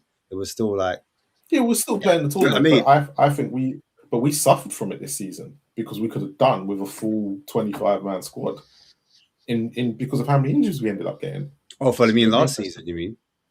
Yeah, last season just gone. We suffered from it majorly, and you got to remember. I think, to be fair, we're not the only ones who have an issue with it, because Arsenal couldn't have Gabriel Jesus signed last year in the Champions League because they only had 24. Chelsea obviously had their issues. They signed all their players and couldn't register their players. Yeah. So I know we're not the only. Yeah, it's a deal. But I think what the problem that we have at Spurs is that we're in a worse situation than all of them, because at least they're fulfilling at least 3 or 4. We had one, which was Austin, and everyone's thinking that Austin's going to be here next year. We don't know what next. Like, Austin could think, sod this. The way I look at it is like, you can't do all of it. Like, you can't fix all the, like, there might be a pipe burst here. You got to do the roof. Do you know what I'm saying? Electrics are hanging out. You got to do some of the wires. So, like, you got to pick a struggle, basically, is what I'm saying. So, yeah, it is an issue. We do know that we got to. But you don't want to get into, you build the house, but then next year you find that you've got all these other problems that you then need to fix. And actually, the parts were available last year. What do you do then? What do you do? What's the bigger pressing issue? Like, do you go and say, look, let's not sell any of the homegrown ones. Let's keep them, and then not have enough space to bring in the quality that we need, or do you kind of say, look, fuck it? So you build it. You build it as strong as you can. And at this present moment, I'm not relying on the Lancashires. I'm not talking about them, the Jamie Donnellys, the Mikey Moores, because for me, yes, they can be sold. But what you have then got to think, okay, so what does next season entail? Because you don't want to get to a point next season where you've got this big squad You have to sell about 2 or 3 of them because there's no place for them to play in Europe, and that's what they came into play. So you've got to think about next step. So do you what? Spence away. New reports came in. PSG and Bayern Munich are looking for him now. So he's gone. He ain't going to stay. So I think, to be fair, I think Spence. I was like Spence. The reason why I think Spence is gone is because he doesn't fit. When you look at everything De Zerbi does and what he's done at Marseille, Brighton, Spence doesn't fit that mold, and it just happened to be that Tuchel, he just fit in that system. But I still think he unbalanced England at left back. Yeah, no matter how good he was, I still think what's his name? Nico. What's the left back guy's name again? Nico Lewis, is it? No, not Nico Lewis. That's right. No, not Lewis. That's Nico O'Reilly. Sorry, Nico O'Reilly. O'Reilly. Right, Nico O'Reilly. I thought he gave when he played left back, gave it a better balance. Even though he wanted to drift into midfield because he's not natural left back. He's left-footed. He's still, I think, able to open his body up in a natural position. He's got to take 2-3 touches. Whereas Jed Spence, he lacks a lot of touches of the ball. He likes to carry it. He's very individualistic. Whereas, in a system like De Zerbi, I think it benefits us if you've got players that can do bounce passes, 1-2s, one touch, first time passes. And we've seen the link up when the doggy's in the side, those parts, how it matches up. Those parts of Argentina that De Zerbi couldn't do it. If you go watch the Argentina game, I can't remember if it was Rice or someone got the ball. Gordon had it, and Spence is trying to overlap him, but Gordon didn't want him there. What Gordon wanted to do was play it back to him and play. And you're like, and Gordon couldn't do anything, and Gordon was getting quite frustrated. Killed Gordon on that side for doing that. On that side, and which, when you come to the goal, it's the reason why Gordon ended up going inside because Spence was killing his space. Yeah. And that's not to say Spence had a bad tournament or anything. It's the balance, bro. It's the balance. You have one right footer coming inside. You've got one left footer that wants to go outside. It just naturally makes sense, and the rotations just happen a lot better. Like football's all about, in my opinion, it's about triangles and trying to overload and create, an extra man on a side to rest up. Yeah, for me, we didn't. For me, and again with England, they didn't put enough crosses in the box because they just didn't have the players out there to do it. And hence why when people, especially like certain players, like I remember Spence did put one cross in the box, but then there was no one there because they weren't expecting it. And I've seen that with Spurs as well, like when sometimes we're down a flank and you're not expecting it to go in from the left-hand side, so no one's like crashing the box to get in there because then it's not coming. Do you know what I mean? So I just think you're right. I think personally, like, yes, I do like a Spence. Vibe-wise, I love the family. I love the sister. Do you know what I'm saying? Everyone loves the sister, of course. Mum, we saw obviously outside the proper Spurs. Like I like the whole vibe, man. But as we did say, and a lot of people have said, there's going to be a couple people we sell this summer that are going to be an absolute surprise that we didn't expect, and I think Spence will be one of them because even though he's had a great World Cup and he had a good end to the season with us, don't get it twisted. We still need to recoup and we still need to build this team for De Zerbi. Yeah, so I'm just seeing now. I don't know how reliable these reports are, by the way. So that's the thing. It's taking it with a. So like Oren always says, like it's just journals. They're trying to get clicks, make money. Just don't read into it too much. But it says John Harrier. He's a football agent. He's got 11,000 followers. This particular tweet's got 141,000 views. Whatever. Chelsea and Tottenham are in talks about a remarkable swap deal, including Pedro Porro and Cuti Romero. Of course, this is 2 separate transactions, same value roughly. Romero said to be incredibly keen on the move to CFC. Neto just wants first-team football, and that is not guaranteed with Rodgers and Estavo at Chelsea. Do you not think, just on that, do you think that because of the new, not PSR, what's the new one called? SCR. Do you think swap deals are out of the question now? Because of the way it features on the books. They have to do it as 2 separate transactions. It's a good point, It's a good point. Because it's happened a lot lately. Like, even when Villa and all of them lot were swapping each other around, like when you think about it, you won't get a Giroud and who was it at Chelsea that they signed in swap? Or Sanchez. Do you remember Sanchez and Mkhitaryan? You don't get that no more because he's got ratio deals because again, Van Heck and Vuskovic possibly could have just been a swap deal. Let's be honest, for the fees that both paid, because of how they then sit on the books. Is there a rule that something about the swap? Is that changed as well? The swap deals. I have no idea. I need to look into that because I think there might be a rule change on the actual swap deal. That's why you're seeing less of them as well. But yeah, you might see that. You might have to see because remember we saw I think Forest and Villa were doing deals like that, where they were and Newcastle. Do you remember? That's how the thing ended up with Elliot Anderson. In a way, because you're just thinking, could you say that the Brighton deal, Van Hecke and Volkovic, was actually a swap deal? Yeah, that's what you're just saying. That's what Marlon was just. That's what you're saying. Yeah. So that's what Marlon was alluding to. Yeah. Oh, sorry. Yeah. So basically, give us 60 million. So do you think this rumor's got next to it? Because obviously that's a different journal. Well, how reputable it is. Well, we have to look at every rumor as it might potentially be true. That makes the most sense. Swap deal. Spurs don't want Romero, clearly. Offer him to Chelsea. Clearly. And basically Neto wants first team football. So it could be a good deal. But that's the thing. Will Alonso want it? And if Romero's keen, then I think Romero's, like you said, he just like fuck it. I think he's going to get more money at Chelsea as well. Romero and Alonso, I think, could be a match made in heaven. Back three, he loves to play in the back three. Yeah, do you know what I mean? Loves to play in the back three. Yeah. I think he would do. I think because again, and Alonso is quite an attacking manager, even with that three. It'd be quite interesting to see if he does go Chelsea to see what Romero they get. It's interesting because obviously they've been linked heavily with the Crystal Palace centre back. The Crew. Yeah. Is it the Crew? The French one. Yeah. So he plays in the back three system also, and he used to play at Wolfsburg with Mickey van der Ven in the back three. I was with Mickey. No, it was a back two. Did, But yeah, anyway, he's playing in the back three at Palace at the moment. We were linked with him. Yeah, we were linked with him. Yeah. And I was looking at him. I was watching his videos, tapes to see what he's about. These times when we had Mickey van der Ven, Lacroix, and I was looking at Tapsoba as well.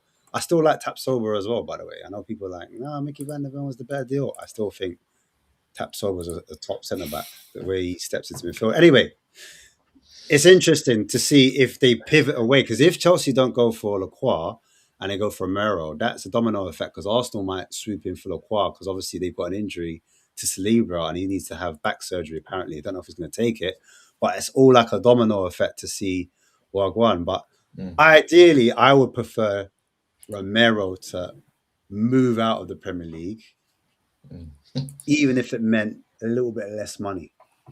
I just would hate it if Romero did really well at Chelsea. Like, do you know what I'm saying?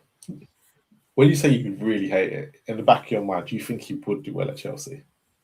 Like, deep down, you think when you think about the situation that Chelsea are in now?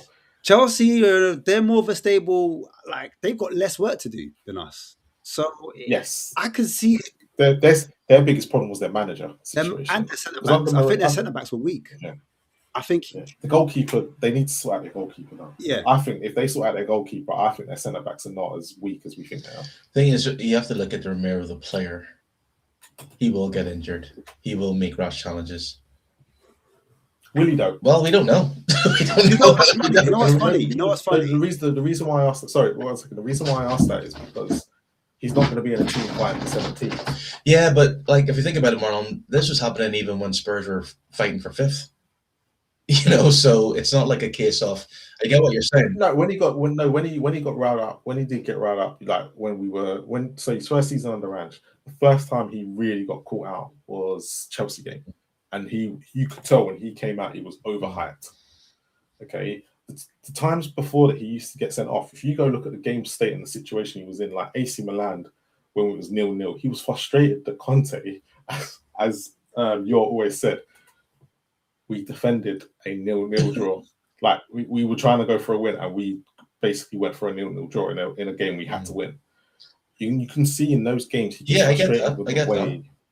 And I think that's the issue. When you look at the way when Romero's come here, Spurs have never played in a certain way for him to be like, yeah. I just think he looks much better in the back three. I'll be honest with you, because his concentration at times. I remember against Newcastle away. That's the biggest problem. With not last season Newcastle away. It was the season before under Ange, and he stepped out of defence. And I remember people were arguing whose fault it was. Was it Romero's fault? Do you remember the best one? It was the same team that Savio came on with Deji. Do you remember? And them two were beefing, and then they agreed on Romero. Like, no, we don't like him. They came together that point. Yeah. They made, like, it was Romero that brought together. Romero brings everyone together. But do you remember the Leicester game last year away? That's the game away. First game of the season. Yes, when we were at the stadium together. I remember. Yeah.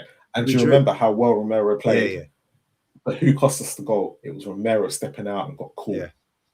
And we said that's his biggest problem. But that's what I'm saying. Do you think he will look better in a back three? In the back three, those mistakes start to, do you know what I mean? Iron out a little bit, because he might step out and be the aggressor, which you want, and then you've got the sweepers behind him to kind of manage it. I don't know. I'm just thinking out loud.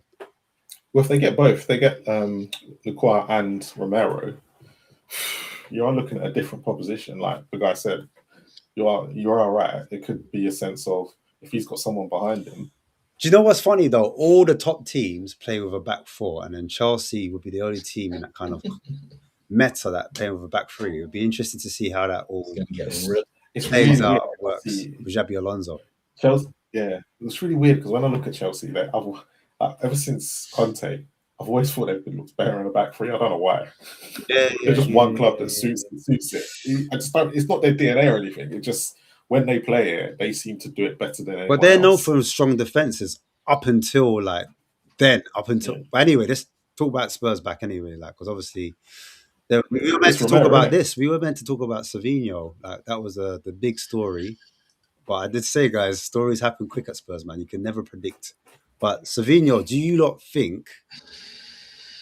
What are we saying? Is he 65 million? That's what I'm hearing. 65 to 68 million.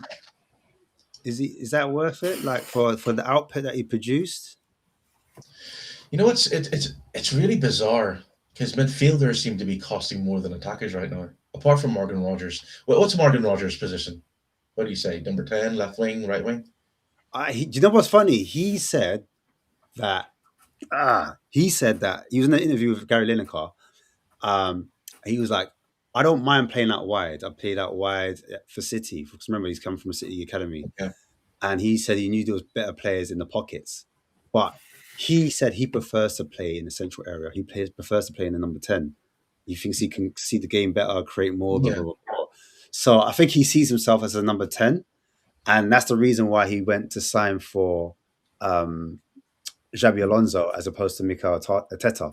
Do you know what I mean? So Alonso, I think he's a 10. I think he's a 10. Rogers as a number 10? I think Rogers is a 10. But a lot of people just... If you go back to when Villa had that solid period, I think it was from November to February, March. Rogers played as the 10 and he was the best player. He was just turning games for fun. So it's him and Palmer at number 10 then? But they're going to play a 3-4-3, so they got 2 10s. That's what he plays with, 2 10s and a striker. But Palmer, to be fair to Palmer, he can play anywhere across that back three and look the same. Or front three, sorry. He'll just look the same. And he can still do the job no matter what. Yeah. So back to Spurs. They both play right wing and both play 10. I mean, Palmer can play right wing and 10, and then Rogers can play left wing and then 10 as well. So I think Savino's worth it. Because I think his output is actually what is making him that price. I think if he was saying 15 goals or whatever, he'd be easily 120 million.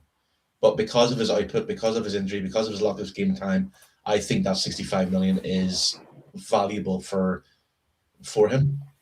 I don't think it's too much. I think it's just right. You wouldn't if Spurs. I mean, last year was 70 million they were looking for. It was 70 million before. So now it's only 60 or 65 million. So, but that deal you don't know because you keep hearing that everything is signed and done, but Man City are now waiting for a replacement.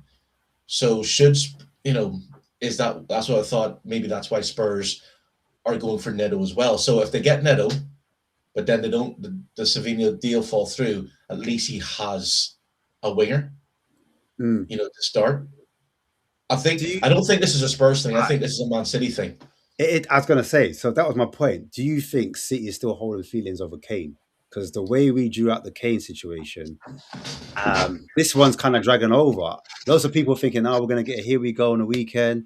People say we're going to get a here we go today. I don't think we're getting a here we go anytime. I've got a feeling like they're longing it out. Isn't there someone at the club that really likes Savio as well? Yeah, the Kane City was never going for Kane. I think that they did. Nah, I don't think they did. No, they did. I think if they did. You can say that as well. Like we can go back and forth. If City wants a player, they'll get a player. Nope. If they want a player, they'll get a player. Tottenham's value and his age was the reason why they didn't do it, and they knew they could get Haaland So that's my point then. So basically, but Manchester City don't. What was the value? What was the value? 100 million. Yeah, they weren't paying it. Yeah. So if City really wanted Kane, they would have paid 100 million. No, they didn't. No, they paid 100 million for Jack Grealish because they really wanted. So wait, he was younger. But that's what I'm saying. So if they really wanted Harry Kane, Levy, you got to remember it was Levy they were dealing with. Doesn't matter. If they really wanted Harry Kane, they would have got 100 million. Levy,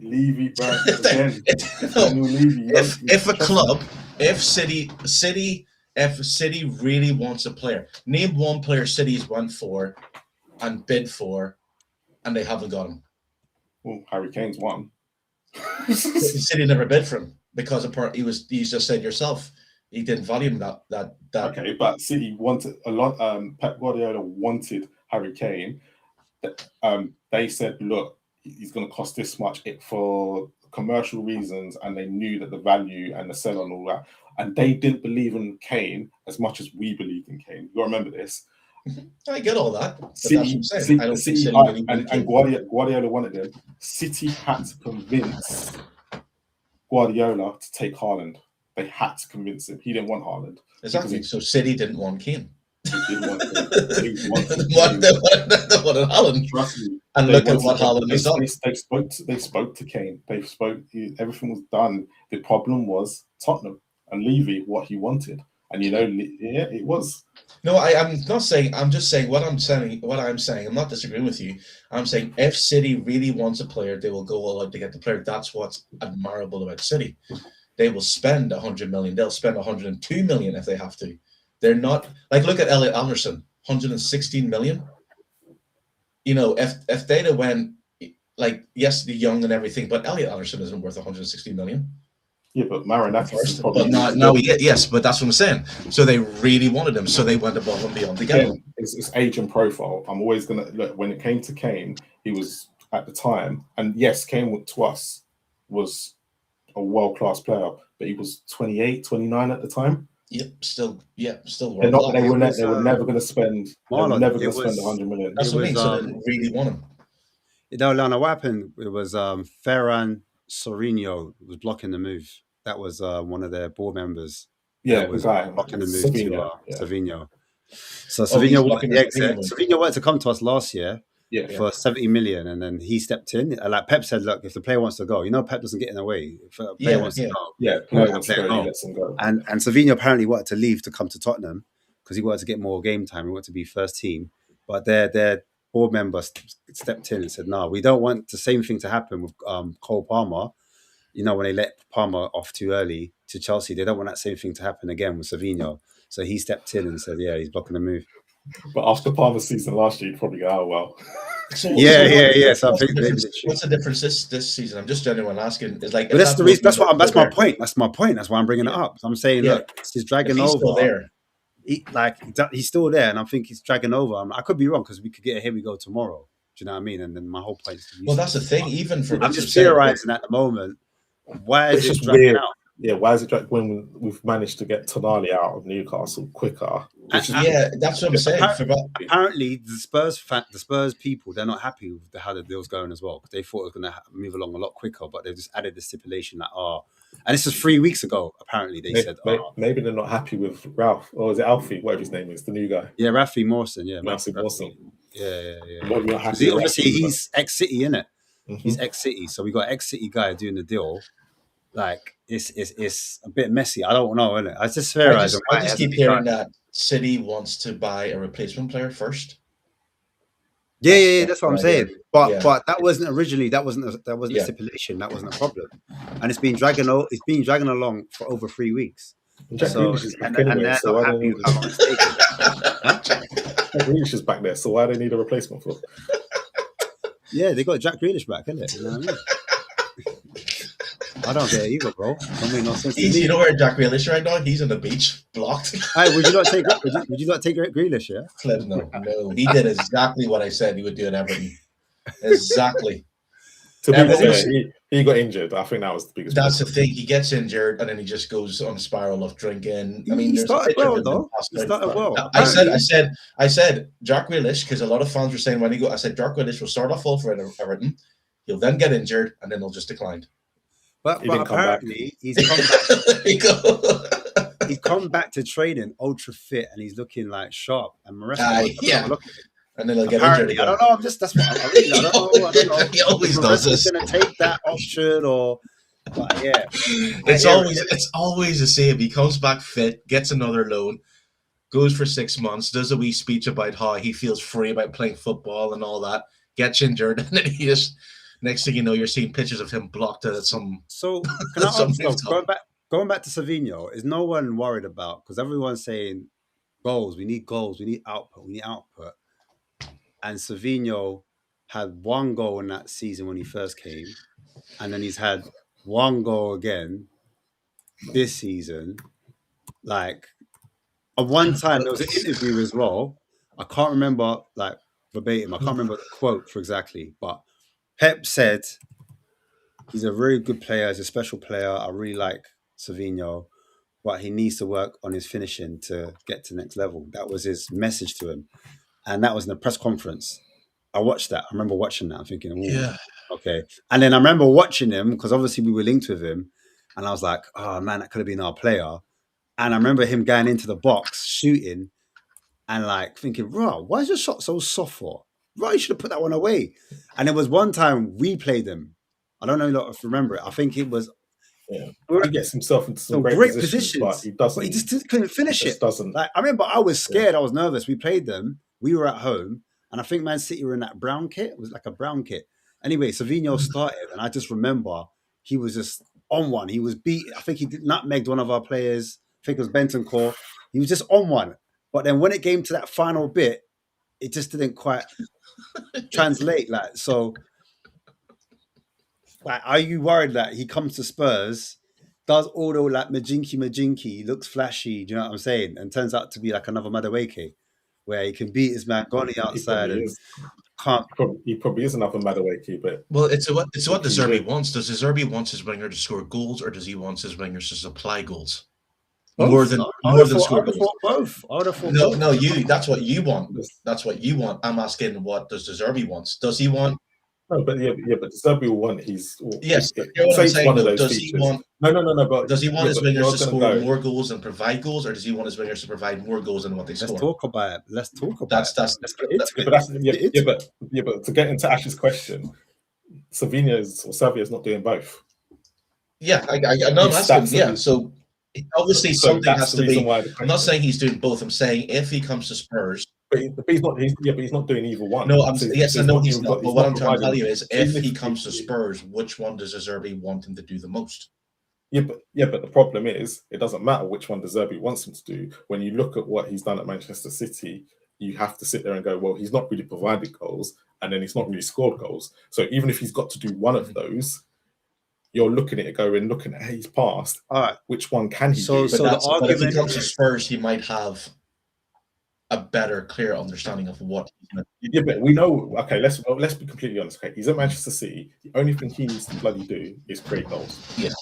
He don't need to score them. Holland's a pretty good goal scorer, by the way.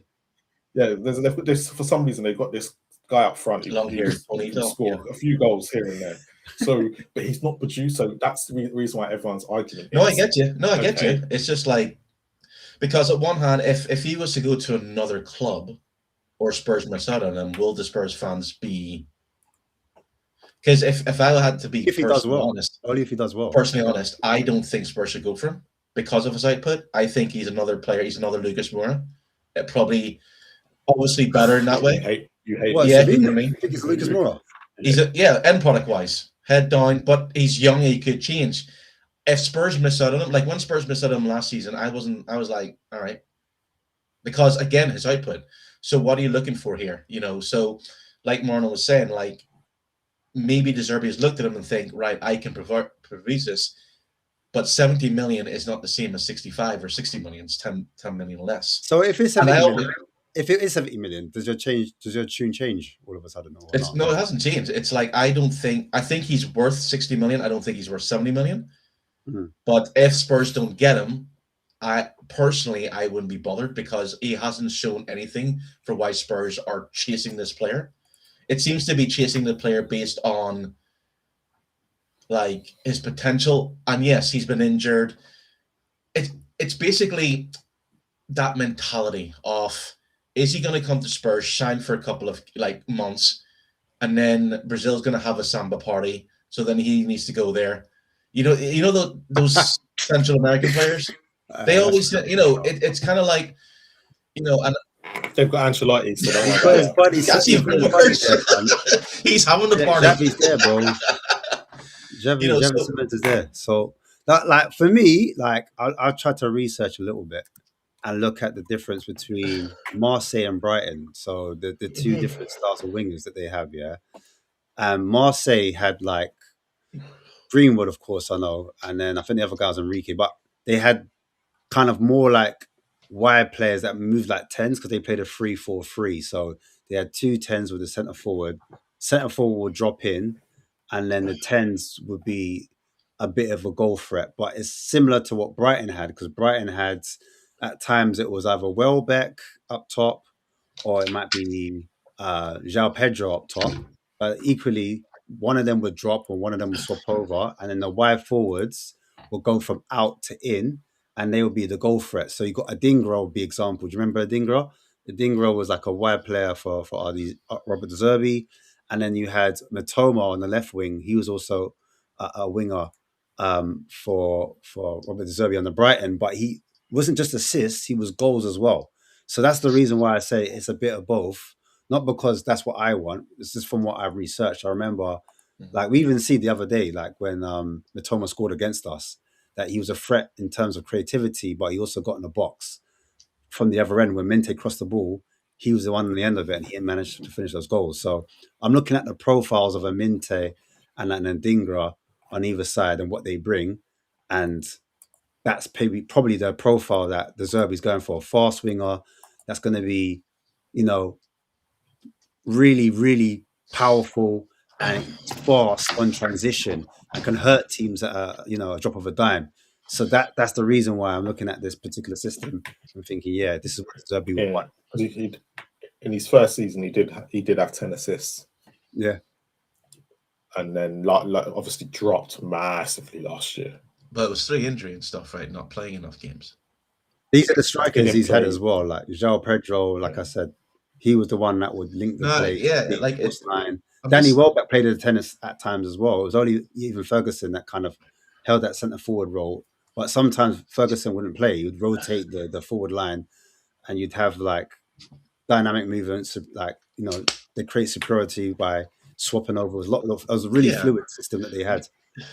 Again, like I said, it's if Spurs buy him, cool. If they don't, cool. That's my personal opinion. I'm not really. I don't, and the way it's been dragging on and on and on and on, it's like, yeah, okay, it's not like brand new anymore. It's been dragging on since last year. If Spurs get him, cool. I'm sure De Zerbi will find, will be able to, there's a reason why he wants him, and it'll be exciting. Though, like as I said before, I personally think he's just another Lucas Moura. He could prove me wrong. Or like Lucas Moura runs head down, dribbles, runs into people. All right. So watch this. Yeah, sorry to cut you. But the narrative is that this player, Tell, is better than Savio. That's been doing the rounds at the moment. Oh. I can't believe that we're having this conversation, but output-wise, they're saying, Tell got 4 goals last season, and he got the assists. And Savio, obviously, he got 1 goal, and yeah, do you know what I mean? I think the reason why you're going to get that narrative though, and you have to give the narrative and you have to go with it, is Savio is setting up Haaland, Tel is setting up bums like Richarlison and So are we saying that Tel's better than Savio? his output has been, last year was not the season before though, the season before. Yeah, I think that's Savio the thing. was a better output. Well, Tel's going to be there, so yeah. Tel looks like he's going to be sold. That's good.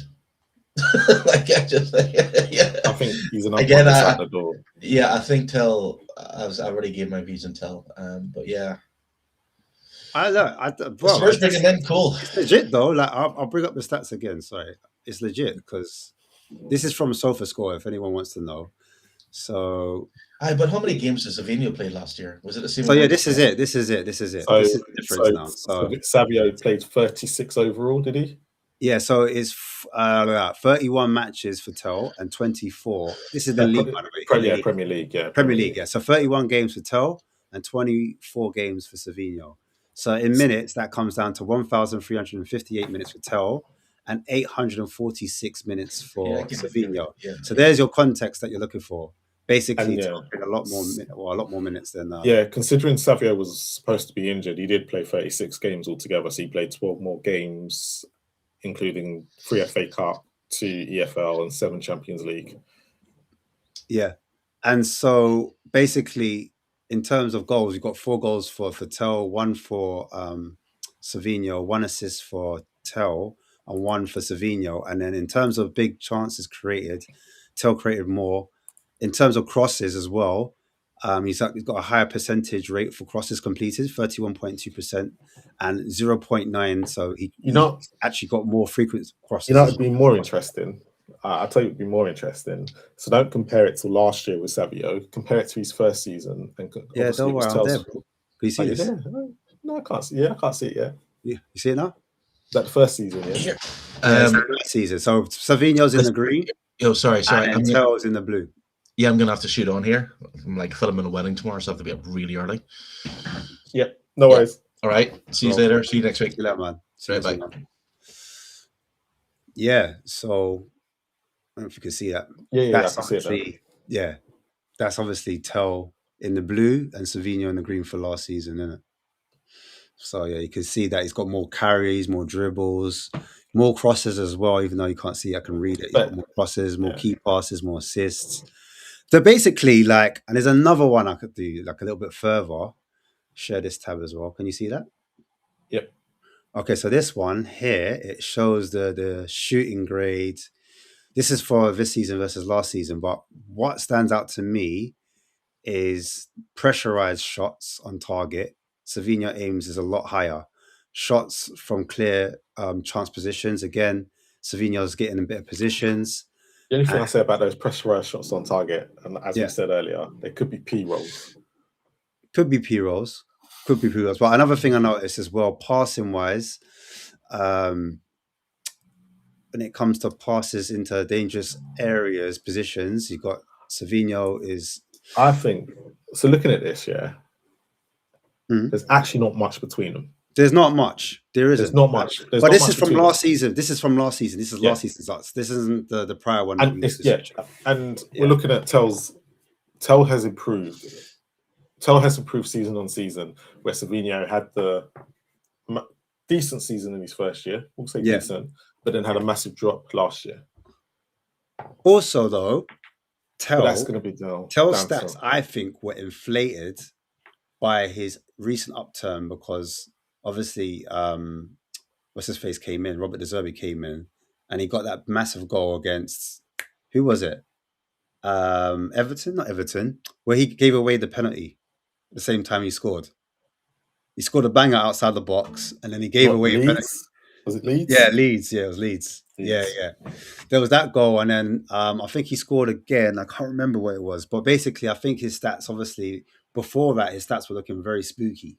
But then, obviously, he started to perform towards the end Yeah, of the but then season. But equally, he wasn't getting a lot of chance. But he did have a good, was it month under what's his name, Frank as well, where he scored and he was playing.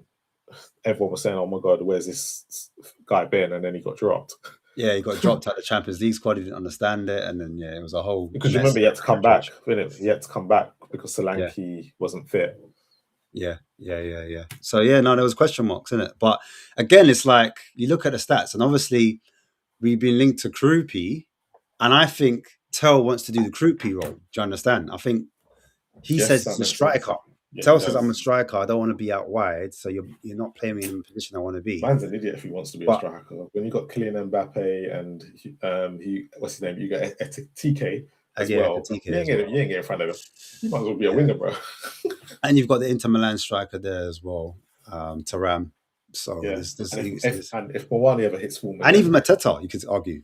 Yeah, and if Moani goes to Juventus and does well again, he'll be back in the France squad. Yeah, it's mad, but it's crazy. You got Krupi, obviously, Krupi here. First thing I'll say is the top 10 shooting range is on my left hand side. So in the shooting is he's first in the Premier League, 88.9. So what they're talking about is his conversion rate. So he's got the highest conversion rate in the league. With this guy, yeah, I'll be open and honest. I think, is it 90 million euros they want for him? Yeah, is a lot. It is a lot.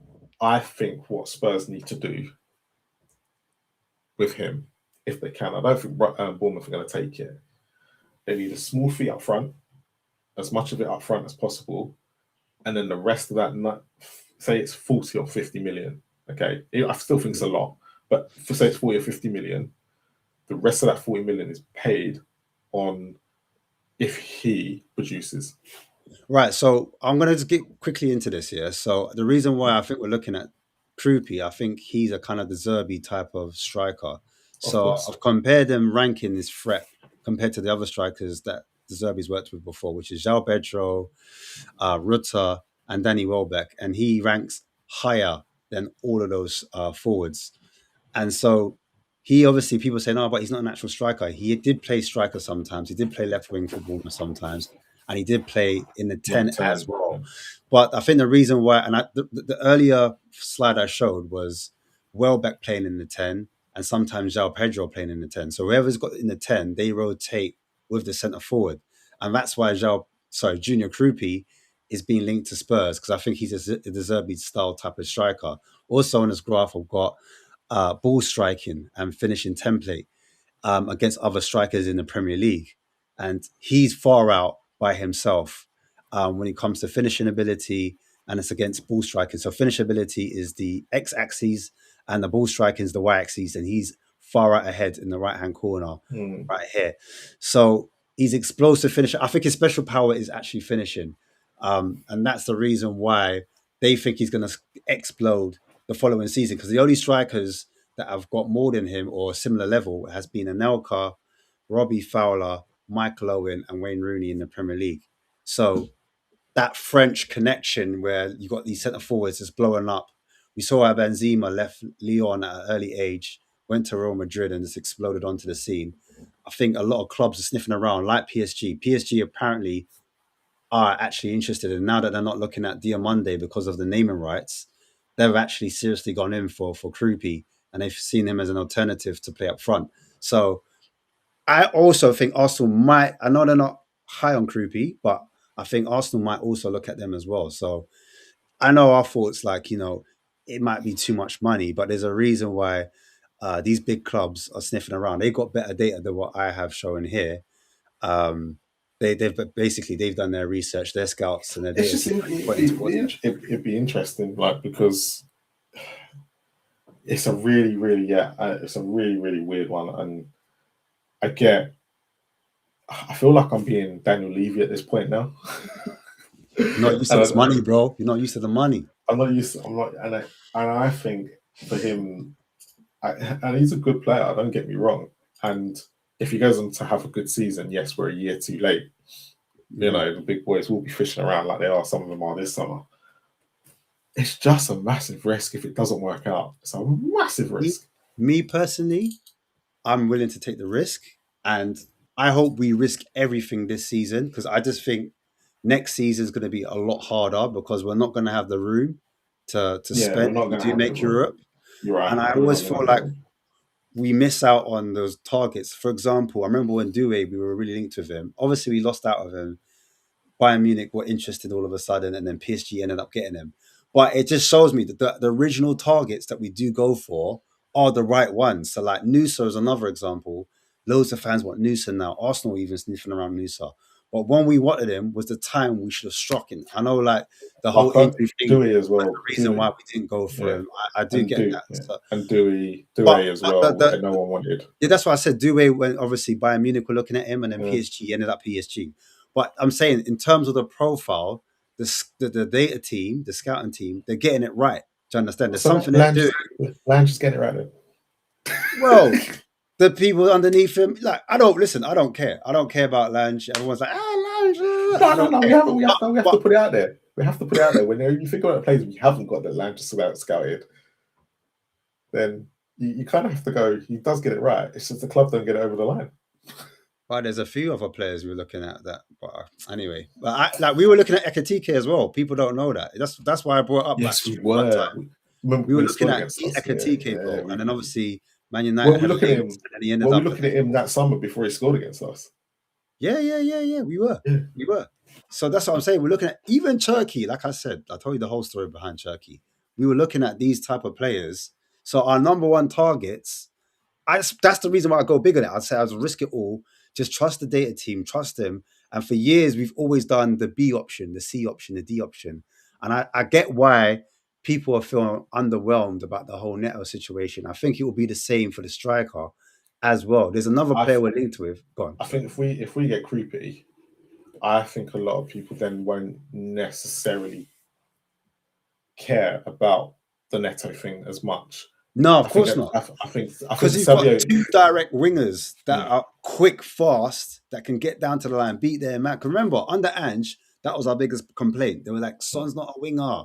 Son's he can't go on the outside no more. Then we move him to striker. He's not a striker. He's a winger, but it turns out he's an inside forward, isn't it? Like Matt's Tell is meant to be, in it. Blah blah blah. You know what I mean? Obviously, Matt's Tell's not the level. He hasn't got the finishing ability of a Krupi. Do you know what I mean? Krupi's finishing ability, I've just shown it there, is better than, I don't want to say it, but it is better than Haaland. Haaland just gets more chances created for him.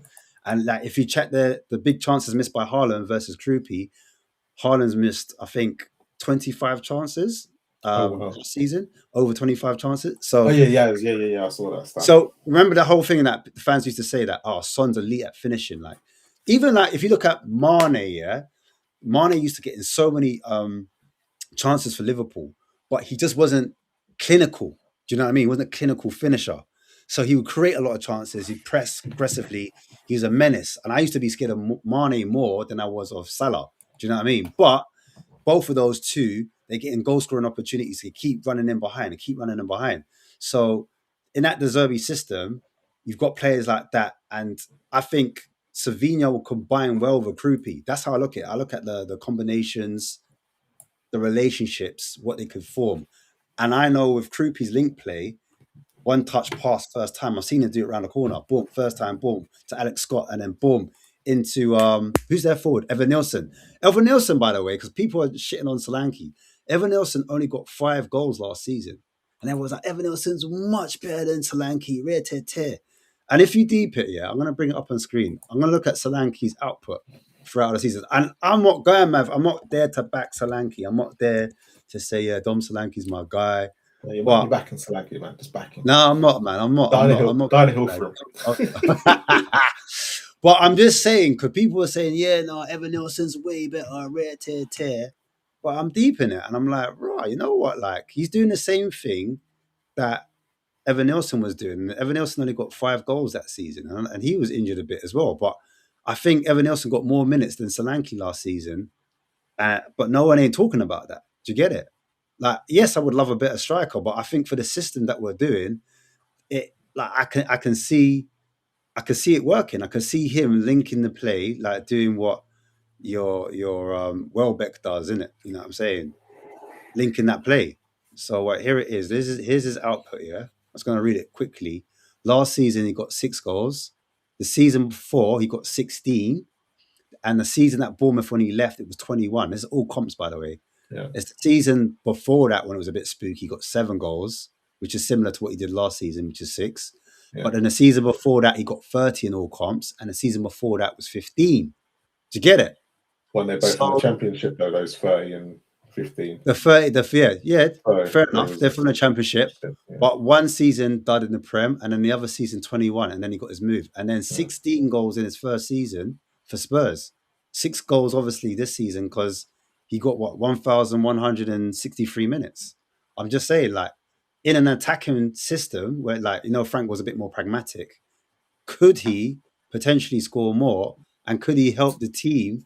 And it's not even about how much goals for me that Solanke gets. For me, it's about the system and how he facilitates and how if he plays anything like he did in those first couple of games on De Zerbi.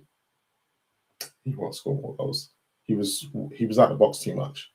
Yeah, no, he was. He needs to work on. I don't know if it's his power or his speed or his IQ, his movement, because he needs to work on his movement to create chances for himself. Because I think a lot, and that's the reason why I like Krupi, because Krupi, like, a chance wouldn't be on, and Krupi could create a chance for himself in the box, and that's why he scored so many. And his ability to turn, like, if the ball's in the air, he can kind of improvise. He can quickly change his body shape, quickly, like, he had great balance and agility to quickly shape his body to get his shot off. Whereas Solanke's a bit slower to get into the position to pull the trigger to get the goal, if that makes sense. So that's the reason why I'm like, a Krupi would work more out of the two from what I'm watching, you know what I'm saying? But, like, there's a world where we get the Bournemouth Solanke where he's got better wingers around him and he's able to crash the box. Like you were saying, Semenyo there, you had Tavernier helping him out, and then you had obviously Clivert in the 10. And that was it. That was the difference. And now, remember last season, I think our biggest problem was the midfield, in my personal opinion. And then I think also our ability to create because of the system, that was another big issue, in my opinion. So when you marry those two together, I'm not like a fan of Ange, but let's face it, he had the 4th highest goals in his first season. And that's more of an attacking manager. We've gone back to an attacking manager under De Zerbi.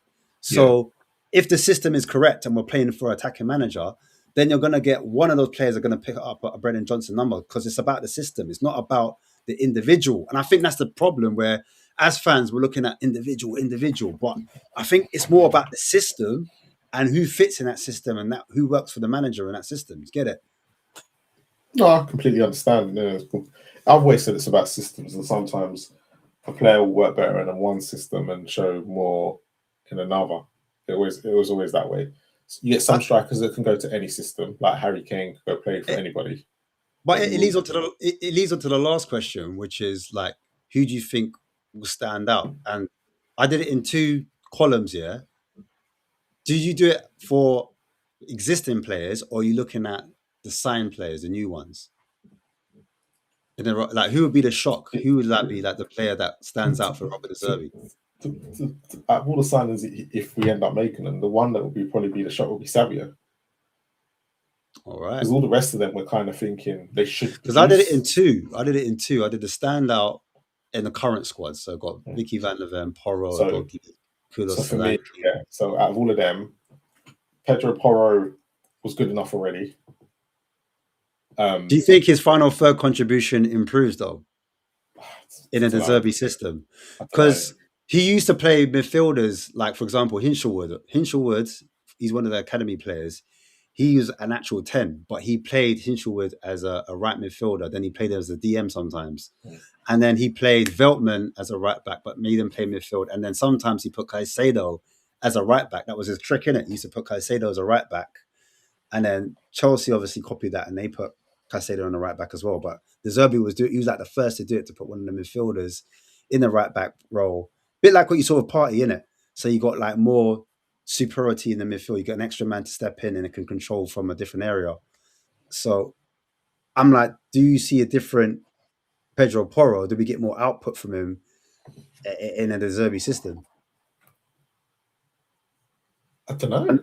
That one's difficult. I think the only thing was missing from his game was the output.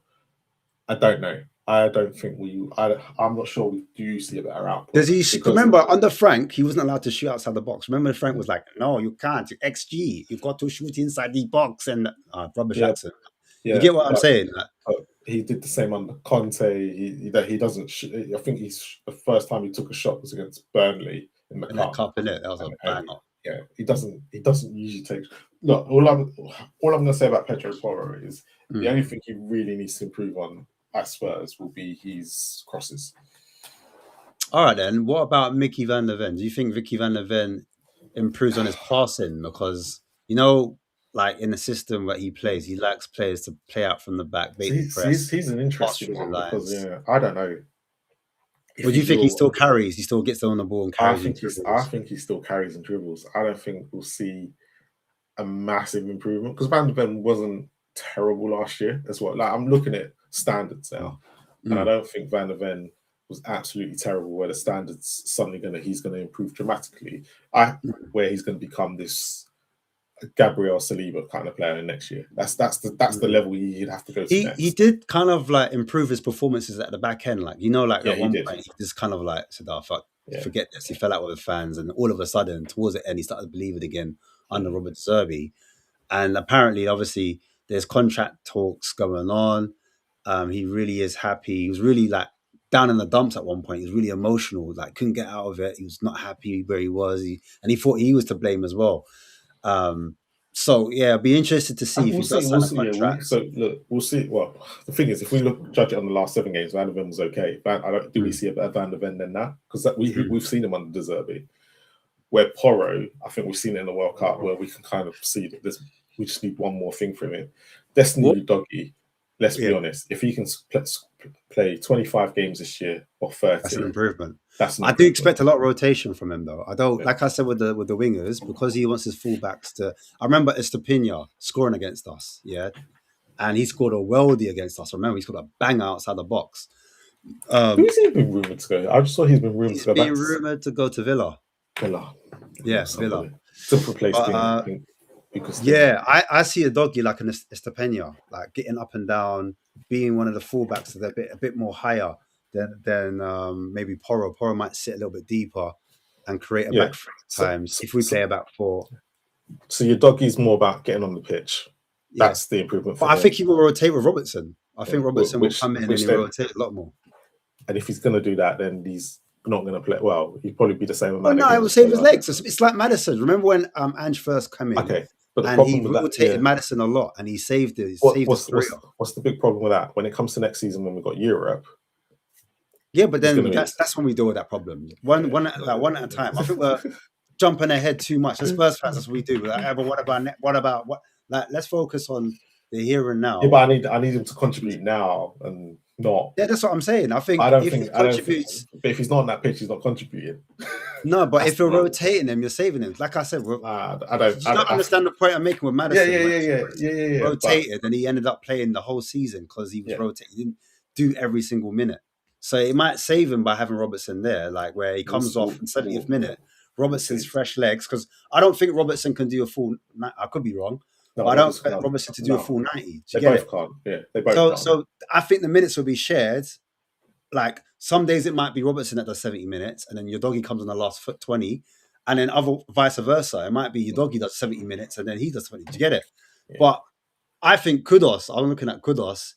He could be the one that benefits the most. So with Kudos, the one thing that probably frustrated me more with him last year was his final ball and him holding on to it. But apart from that, everything else, he knew he was our best player on the pitch. He was our only outlet. I'd probably like him to score more goals. Yeah, that'd probably be it. Everything else with him, he won't be a big improvement, but I think his numbers will get better. When he gets on that pitch. Do you think he'll be moved around a bit, like because he's been stuck out on the right wing? Is there a possibility he could play in a 10? Or there's a situation where he can't play left. Not on the left. I'm saying 10, maybe false 9, kind of. Do you understand? Like so, it's closer to goal, and he's able to create a bit more. Like, only if Solanke and Kruppi are out, he'll play up top. Because the reason why I say, do you remember that time? Yeah, when it's pre-season, we played Bayern Munich, and Kulusevski played in the false 9, and he absolutely cooked. Yeah. Do you remember that? Yeah, but do you remember? And Son just played off him, That game there, I was like, it wasn't the only time that Kulusevski's played in the false 9 and cooked. I think he had a couple games there where he's cooked. I think it might be Man United you might be thinking about. Yeah, I remember there was a game when we played Man U, it was Kulusevski and Maddison, and their combinations, they were just linking with each other. Yeah. So nice. So I just thought because Kudos has got that physicality where you can remember against PSG, you kind of played higher up in the cup. Because he played as number 10, digging the ball into him, but you would look after it, and he was bullying the fullback and the centre back. He just like rustling them off. So I'm just thinking, is there a role where De Zerbi looks at a different position?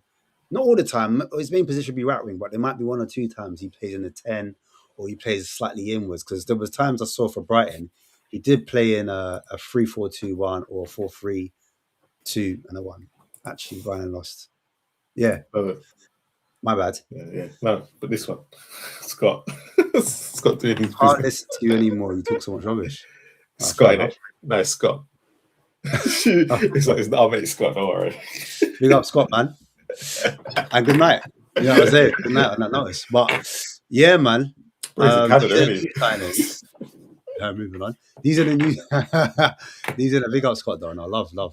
Yeah, these are the new signings. Out of the new ones, I won't even talk about Solanke, but out of the new ones, is there any ones that you think that would pop? Well, hopefully those Van Heck and Senesi, those 2 people in the pictures. We're not going to see them pre-season either. We're not going to see them pre-season, are we? Because they're going to be out. Well, we will see them maybe Hoffenheim, I reckon.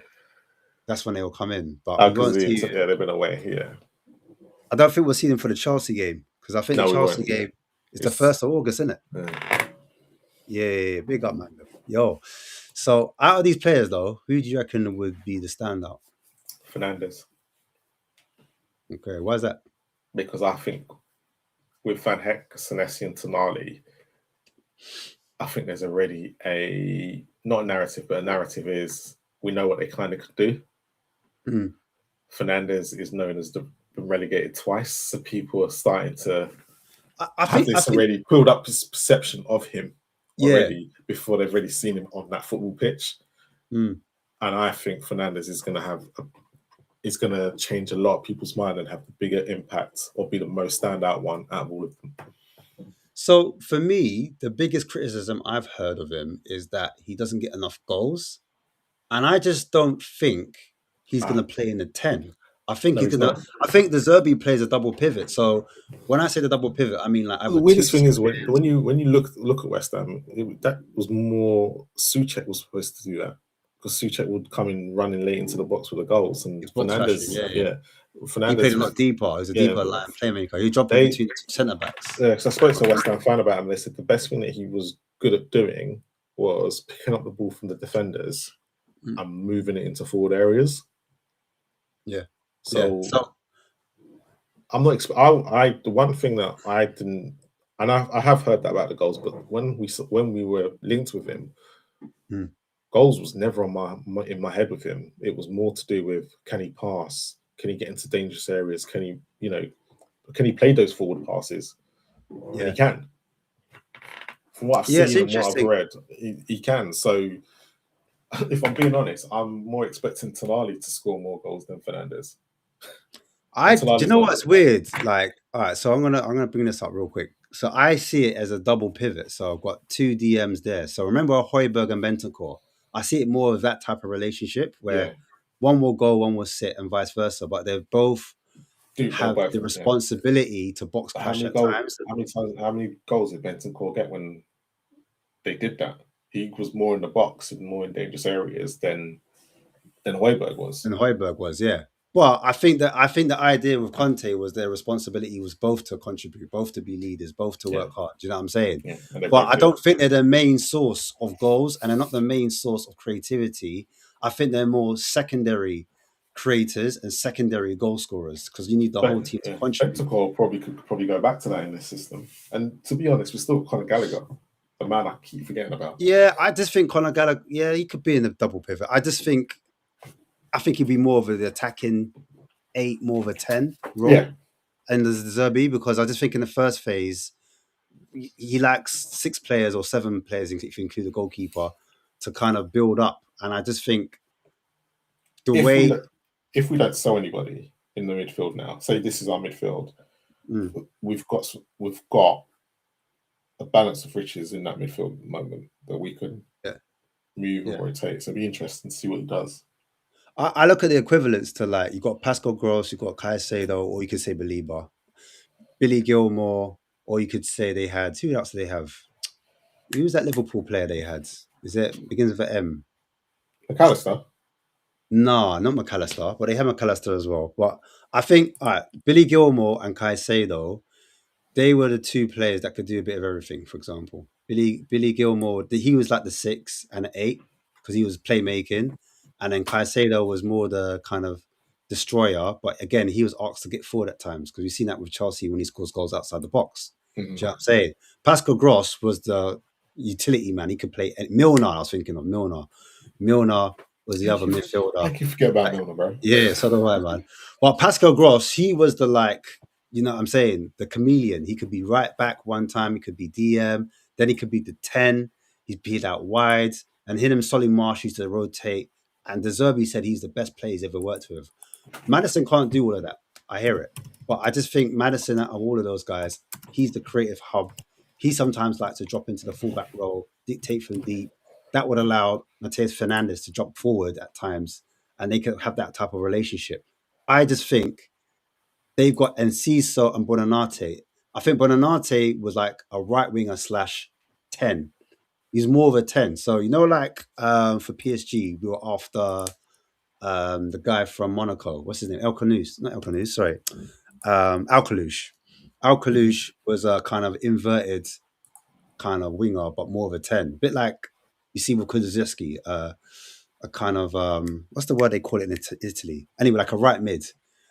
That's what it was for Bonanate. And Ciso was the same, like a number 10, but on the left-hand side. Anyway, I'm kind of waffling now. I just think Enciso kind of profile similar to like a Kulusevski, and Bonanate is similar to maybe like a Wilson because they're a similar age. They're both young. Bonanate is still 21, but at the time he was like 19 when he was playing under Roberto De Zerbi, innit? So the reason why I've done this is thinking, do we have the same profiles that De Zerbi would use and what he did well with Brighton, and he got 6th, obviously, you know what I mean, in that season. Can he do the same with this Spurs team, but on a higher level because we've got slightly better quality? Do you know what I mean? Yeah. I think if we buy the wide player, and if we get another wide player /10 or a versatile attacker to cover Wilson Odeberg because obviously he's injured, and then another one for like Kulusevski because obviously we don't know what's going on with him. We don't know if he's ever going to kick a ball again. Then I think this team here, it could definitely do things, man. Bring up your graphic though, your guy. My set piece guy, yeah. Your set piece guy, man. Your set piece guy. Because no, the reason why I talk about this guy, not even just him. We're linked with De Zerbi's old coach, man. I don't know if you've seen that. The one he had at Brighton. Yeah, the one from Brighton. Yeah. I did see that. Okay. So apparently he tried to get him from Marseille, but the guy said something about being not homesick, but he didn't want to move his family over to France. So he never came to him with Marseille, but De Zerbi wanted him. But now he's come back. He's trying to get him back from Brighton, trying to get the assistant coach over to help out. So what do you think of that? Do you think that would make a big difference, having his assistant coach come in? Big difference. Remember, Ange had that issue. Obviously, Frank had his guy, but it didn't quite work out. But we won't go into that, bro. Do you know what I mean? Massive difference. I think it makes a massive difference if the guys you know come with you, and then if you're at a club long enough, you rotate one at a time. Why you're all there? So, but yeah. Yeah, and apparently as well, I read somewhere about they were trying to take the fitness staff, 2 fitness staffs, one from City, and I think another one, I think they were poaching from Villa. Yes, I read that. You read that as well, yeah? Yeah. Apparently Neto's while breaking, the Himity has deleted the tweet about Neto. Oh, is it? Apparently so, yeah. I don't know how true that is, but I haven't looked on X yet, but he had to delete it. I don't either. But I'm sure there's going to be more like winger links. Do you know what I'm saying? So go into it. But like, I don't know, innit? Like, there's people want more, like, I think higher caliber players linked to the club. I don't think every fan's happy with some of the attacking options, because we kind of did and I think you said this on your first show. You said the first time we come back, have we done it the wrong way around?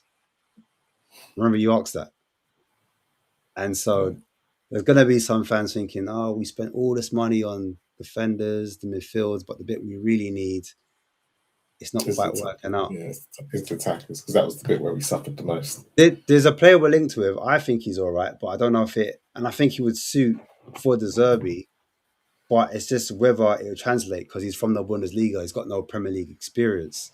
So you're shaking your head already. No. The reason why I'm shaking my head is if that player comes in, it's going to be later on in the window. Oh, I see what you're saying. Mm. So basically, the player's called Aslani, isn't it? He's a player that we're linked with. And yeah, like, he got 10 goals in the Bundesliga, and I think he got 8 assists, so 18 goal contributions.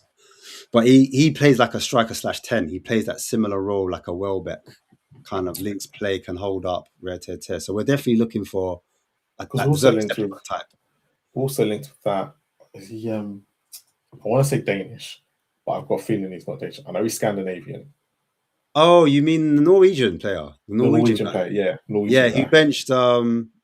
He benched Nusa. Yeah. He scored against England. Benfica. He plays for Benfica, right? That's the guy. Yeah, that's the guy. Yeah. So yes, we've been linked with him as well. Yeah, he did score against England, didn't he? Yeah. He did, he scored the goal. Yeah. Well, I don't know what you think about it. Did you watch Norway? Did you watch them a lot? Or did you get to see it? So I watched them against Brazil, France. It was them that played France, played their second team, didn't they? Yeah. And I did watch. I watched most of the games. I'm sitting there going, I'm just trying to think, but those were the games I paid more attention in.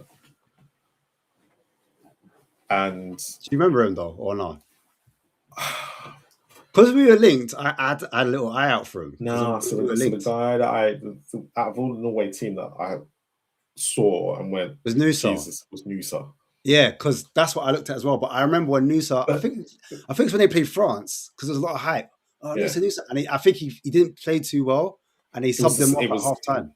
So yeah, he didn't play well. It was in the second game that whoever they played, because I remember watching it and going, the physicality is that the physicality was an issue, because he couldn't beat the fullback.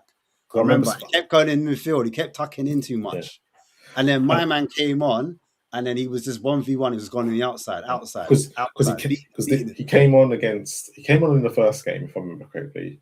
Yeah, I didn't watch it too tough. I think he scored assists. I think he assisted. And then I watched the second game, and I think he started. I can't remember if he started or not. It was one of them. But it was just kind of, I was all over the place with trying to pick up the games. But Nusa was the one that stood out to me out of everyone in Norway. But the guy who scored, that we're linked with, he stood out for me against England. Yeah. Because I thought he actually played really well. His goal was lucky, but he actually did play really well. I thought he played well. I thought he was playing better than Nusa. When Nusa got subbed, that game you were talking about, I was like, who's this guy? Everyone's talking about Nusa, but this guy looks better.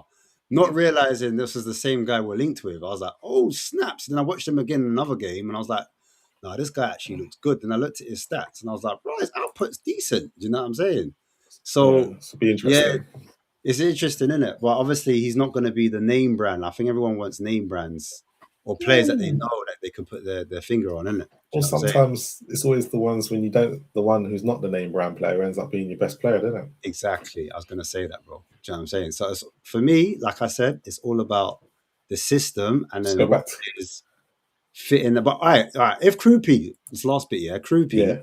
It was the same. Because Kip's right. He did assist against Brazil as well. I couldn't remember who else he played against, and I do remember him. He did come on as this. All right, so the rumors are like for Krupi that it's a deal that's hard to do, it's difficult, and then there's other rumors saying that they don't want to sell, like Bournemouth don't want to sell. So if we're not looking at Krupi, like, is there a forward you think that could come in? You think that you'd want? For example, like, would you take I don't know. Everyone's going mad for Ferran Torres. Would you take Ferran Torres? Do you remember him at Man City? Do you remember him? I do remember him at Man City, but I preferred him at Barcelona. Yeah, same. I preferred him at Barcelona. At Man City, I was quite frustrated with him. I'm not going to lie to you. Yeah, I was quite frustrated with him at Man City. I just thought he could do better, and then he was good. You could tell that he could do a lot more. Yeah. He's just one of those players that have great movement, but it's like, are you really a forward? Like, because he was sometimes playing the right wing, but then he would. I suppose it was like Alvarez, though. Alvarez was frustrating to watch until that last season that he had at Man City. And he finally. And then they were like, why are you selling him to Atletico for? It's kind of scenario. I think it was him that pushed the move, though, because I think he wanted to be the main Donny. And obviously, he's never going to be that City. Holland. You know what I'm saying? So that's why that had to move and had to happen. But yeah, me personally, like, striker market's kind of dry. So, like, and Ferran Torres apparently is around 40 to 50 million euros, if not less. Just go to Atletico Madrid, man, and just try and sign Julio Alvarez, man. Yeah, bun Arsenal, isn't it? Yeah, bun Arsenal. Yeah, but like, this is the question everyone's saying, because there's this couple players that are saying, like, Diamande, for example, Barcola, they're going for the 110s, the 130s, the 120s, but loads of clubs aren't willing to pay that. But I guess Martinez for a season, loan him. Also, Aston Villa are selling Watkins. Is he too old? He is too old, but he's got another couple of years in him. Yeah, they're selling him. I think they want Jackson and they want Garnacho. I heard they want Jackson. Emery's trying to. Emery doesn't get it wrong, though. Do you know that? Emery normally improves players, bro. There's maybe like one or two. You got Diego Carlos wrong. I'm thinking about their front line, though. Their front line, yeah. Their front line, even like that guy. What's his name? The black guy, French. Not Diaz. I thought he was talking about Bailey then. Bailey was a bit kind of, that was a bit off. Bailey's a bit, missed. And there was another guy actually who's from France, but he's African actually, but he came from that French league. He didn't do too well either. I forget his name as well. I thought he was going to do all right. And then they loaned him out to... What did they loan him to? I can't remember what they loaned him, but yeah, he didn't do too well. But apart from that, is it Juan? Not the one, not the club. The one that was a rebel when he kind of kicked out. There was two that he had. One was French, one was Colombian. So Juan was like Colombian, and he had another one. I forgot his name, man. Colombian ends up going Saudi, innit? Diaby. That was it. Diaby right winger. Yeah, Diaby right winger, and he only stayed for like 6 months because then he kind of fell off a bit. Yeah. But other than that, I think, like, in terms of attackers, he kind of gets it all right, man. He kind of knows what he's doing. And apparently he wants Paulinho as well. So it'll be interesting to see if they got a Paulinho, how Spurs fans will react to that. You know what I mean? Because we had a big love affair with him, innit? Yeah, it was only for one season as well. Yeah. He did. So interesting. But some people say, look, output is the only thing that matters. Certain man want Kevin Schade, not me. Nope. You've been screaming about him. You've been talking about Kevin Schade. I didn't want Kevin Schade. I didn't want him. We were linked with him. That's why I brought it up. I brought it up because we were linked with him. I didn't say I wanted him. We were linked with him. Remember, it was 60 million because obviously that was a frank signing, isn't it? He wanted that from his previous club. But yeah, me, Schade. I don't even want Gakpo, but I would accept Gakpo. But Schade is a lower rate Gakpo to me. I'll take Gakpo. I know a lot of people won't, but I'll take him. Do you know what it is? I'm you can tell, man. I'm a Stex man. That's what it is. But I just think he's very predictable. Likes to cut in and bang. You know what I'm saying? Cut in and bang. He just cut in and bang. It's easy to telegraph. Read that. Yeah, but he gives me Dele Alli and Brendan Johnson vibes. Well, if that's what you want, if you want, I think I want a BJ back, yeah. If he's gonna score goals in this team, I would. Output merchants. That's what we've become. Spurs fans have become stat padders and output merchants. Literally, like, they don't even watch games. They don't watch the player. They look at the numbers, and if you've got set amount of goals, I want you. It doesn't matter. Do Do you know what I mean? Yeah, but sometimes you do need some of them around. Otherwise, you end up with a bunch of players I that prefer to watch the player to know what I'm getting. I'm one of them people who will go onto eBay or go into Amazon. Before I buy the product, I'm reading the description and what the reviews are saying. Yeah, I read the reviews too, but sometimes if there's more, if a product's got more better reviews than another, then I'm gonna buy them. Yeah, no, definitely. If it's got better reviews, I'm taking that. But I like to watch my player, man. I'm not just match of the day and YouTube of, and people think I am, or just people call me the stats man, but I'm like, no, I need to watch. I watch the player first, and then I'm like, right, let me bet this up because I might be. Sometimes your eyes play tricks on you, innit? Do you know what I'm saying? So the only thing I would say with Gakpo, which is different, I shouldn't compare him to Charlotte. He's nothing like him. But the only thing I would say with Gakpo is that at least he's got compatibility with Xavi Simons. Do you know what I'm saying? I know he's not back till February, but I remember Xavi Simons played in the false nine. Gakpo played out wide. That marries for me. I'm like, right, that means you can integrate, you can swap over. I like fluidity in my teams, innit? So I wouldn't be mad if that happened. You know what's mad about Mamouche, yeah? Mamouche! Do you know how much it's mad? It's the same thing with Neto. Man City fans trash him. I remember at the World Cup, I was on a show. Mamouche is dead. Mamouche is dead. Mamouche, the whole chat. And I had to say in the show, what, really? Is this what we did to Mamouche? Is Mamouche not... Do you know what I mean? Mamouche is a scam free at the moment. Yeah. I think that's all it is with Mamouche. He's a scam for it. He's gone to a big club. Egypt were better without him. They were. They were better without him. They were better without him, bro. I watched it. Yeah, I was watching it and I was like, Mamouche, I just expect more from you. I had high hopes for it, man. And he just did that to me. I was like, oh, man. But I take so. I think if you put him in a club where he's the main man. But do you think it was Ekatike that was holding him up? Or do you think Mamouche was that guy? This is the problem. Because when you look at Liverpool and their big drop off when he got injured as well, I don't know. Maybe there's something in it, man. Maybe there's something in it. I would have liked the idea of a Mamouche coming in, but maybe someone should hold Liverpool's now that Isak's back. Someone should go for TK. Try it. See what they can do. TK? No, he's injured, man. There's no way. No one ain't going for him, man. No, bro, try it now. Forget that. But I'm saying Mamouche. I'm like, Omar Mamouche. It's mad because if you go through his stats again, because that's what we do. Let me just look at stats. We don't watch the actual videos, but he got 8 goals in total last season at 1,400 minutes he played and 3 assists. And in the league, like 3 goals and 3 assists in the league. He struggled. He struggled in City last year. He did. I don't know why either, because there wasn't any need for him to struggle. He just didn't kick on. The season before he went to City, though, he got 28 goals and 14 assists. So do we look at that, or do we look at City? Because it's the same argument with Savio. Savio, obviously, in La Liga, he's putting numbers up, goals and assists. So which one do you believe? Do you know what I'm saying? It's a very good question. Some people be like, Bundesliga is easy. It's an Uber Eats league, or the Liga. Yeah, he's doing it in the Liga. This is the Premier League, man. It's physical. You can't do that. So it's a madness. But yeah, well, the problem is, and you do like for the last couple of seasons, you do have to look at Premier League. It is strong, and when I mean why you have to look at them. Conference League last 2 seasons, Premier League teams. Europa League last 2 seasons, Premier League.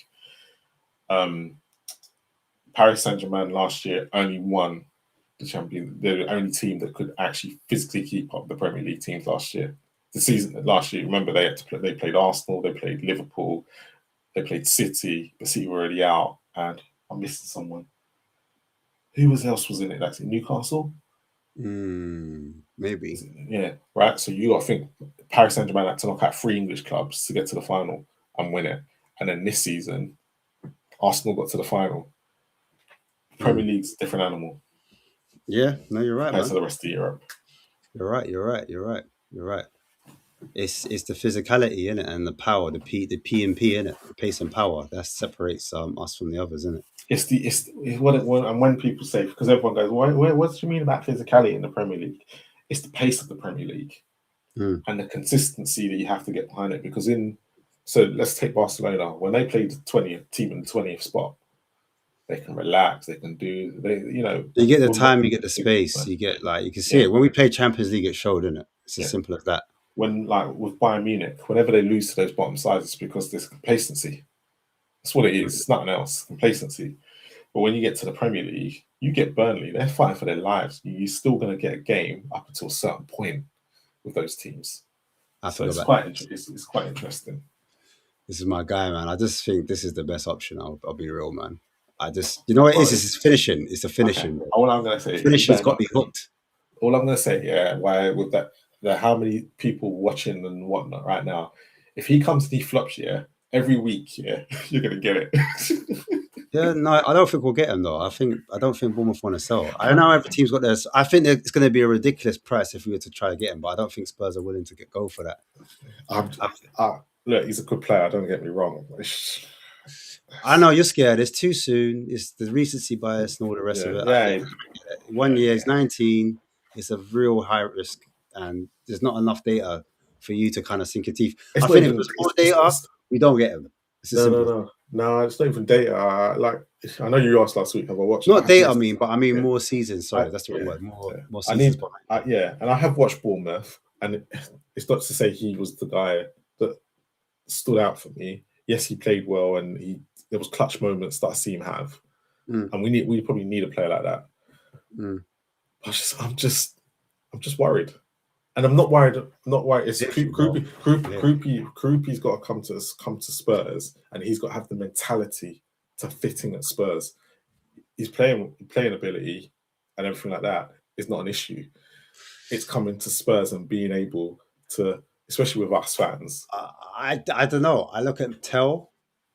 He's got a strong head on his shoulders, but I don't think that's what affects his ability to finish. In my opinion, I think the quality of Krupi is just higher than Tell, in my opinion. Because aside from the finishing, I think, like you said, but Tell doesn't have the quality. So Tell has the mentality, and don't have quality. This is where you need to match two now. But we don't know. Basically, you're saying we don't know if Krupi has the mentality. I'm gambling that he does. You're willing to gamble because I think his ability shining through so much, that ability. Maybe outside, he might not be the mentality monster that everyone thinks, but I think when he's on the pitch, it just shows that this guy, he's got it. He's got to perform. Got it, and he knows it. That's what I think. I think he's got it and he knows it, Bob. And I don't know, man. He just looks like one of those special players that's gonna do well. But yeah, man, I'm happy to be wrong. I'm happy to wrong. I'm not gonna die on a hill for him, and I know it's a lot of money, so I'm not expecting it to happen. But I just always ask, if not Krupi, who else? And will that player, for example, a Ferran Torres, would he want to come to Spurs? Ferran Torres ain't coming nowhere near Spurs. Not this season. Well, this is what fans are saying. This is what I'm saying. He's coming from Barcelona, and he's coming down to and he scored 25 goals or something silly last season. Is he gonna just drop down all of a sudden? I don't know. I don't know. I don't know if we could. Money talks. Does De Zerbi have that much pull? Does De Zerbi got that much pull? Yeah, money talks as well. We'll have to see and find out, man. But hey, people, love for watching, man. Make sure you're hitting up those likes, man. I don't know what the like count is, but we just want to make sure that you're real. We don't want any bots in there. We only want the real ones, man.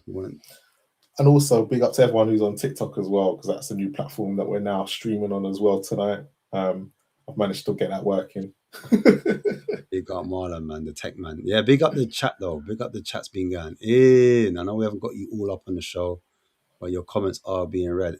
Even if you're watching this on playback, those comments do help. So please, if you've got any opinions and you disagree with what Marlon is saying, please put that down. And with Oren, if you disagree with what Oren and Marlon are saying, make sure I want to read them. I'm playing. But any final thoughts, Marlon, before we shut up, man? Hopefully we get a player out by the end of the week. I want a player out. Oh, you want to play it out? You're concerned I about wanna the outs. Yeah, I'm Why are you so about concerned it. about the outs for? I don't know. I don't give a shit about outs. You know what? I'm at a stage where I know people say, "Oh, the PSR it affects it," and No, change PSR. It's just more to do. I just don't want some of them players coming back. Like Romero, I like Romero, but if he's not wanted, get rid.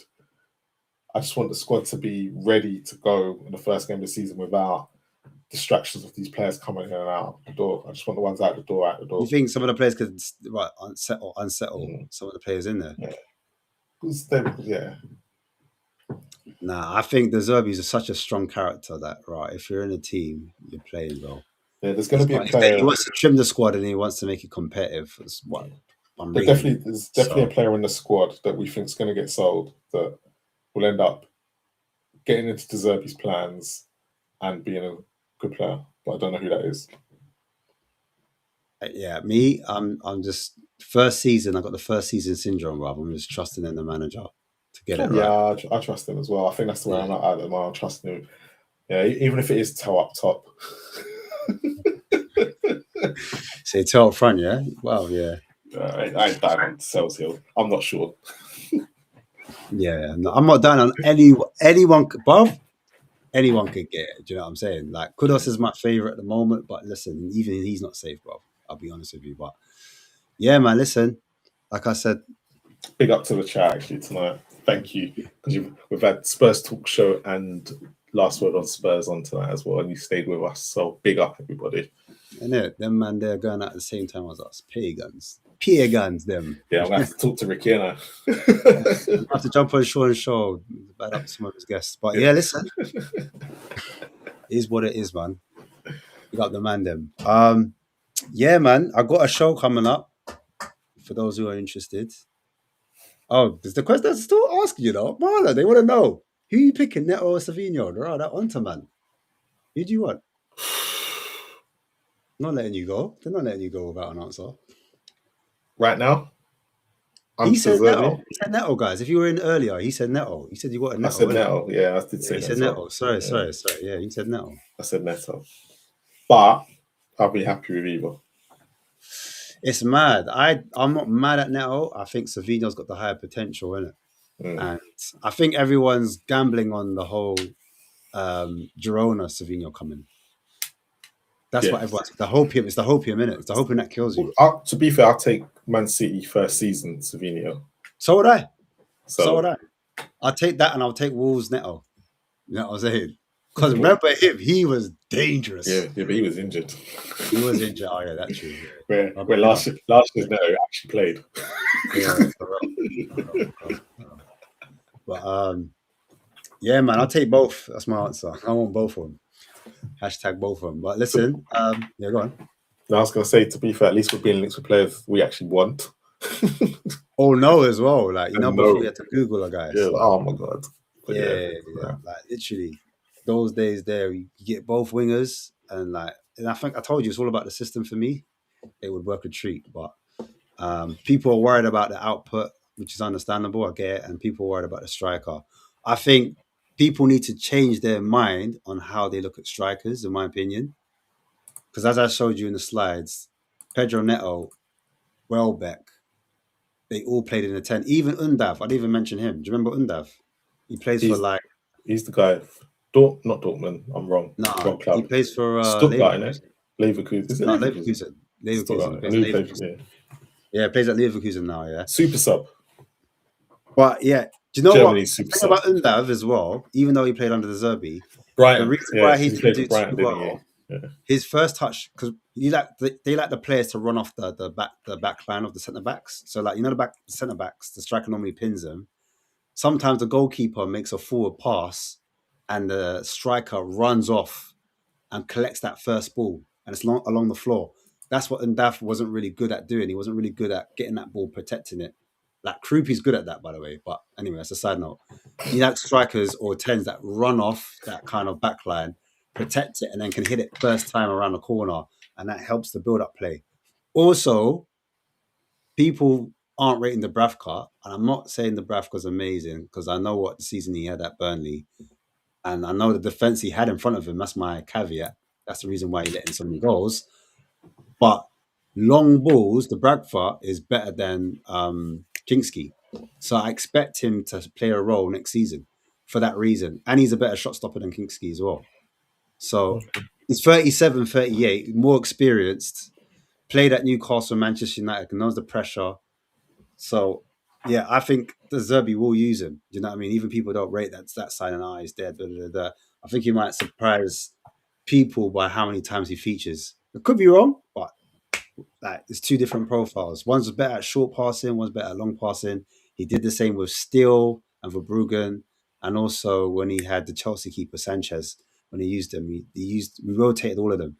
So yeah, I'd be interested to see what won there. But anyway, I'm gonna do a rival show. Man. It's that time, bro. Hey, Arsenal need to be spoken about because certain man's chain got snatched through, boy. It's that season. I'll be real, man. It's not safe, and I don't want to talk too tough because at any point our chain could get snatched as well. Morgan Rogers actually wanted to touch the ball instead of being in the box for a corner. It's fine. They don't want that haram. Yeah, man. You know what? Listen, we have to talk to our rivals, man. We have to have serious conversations, isn't it? So yeah, well, make sure you guys subscribe. Look out for that. So Wednesday, 10 p.m. But yeah, man. Love for the love, man. Love all. Big up.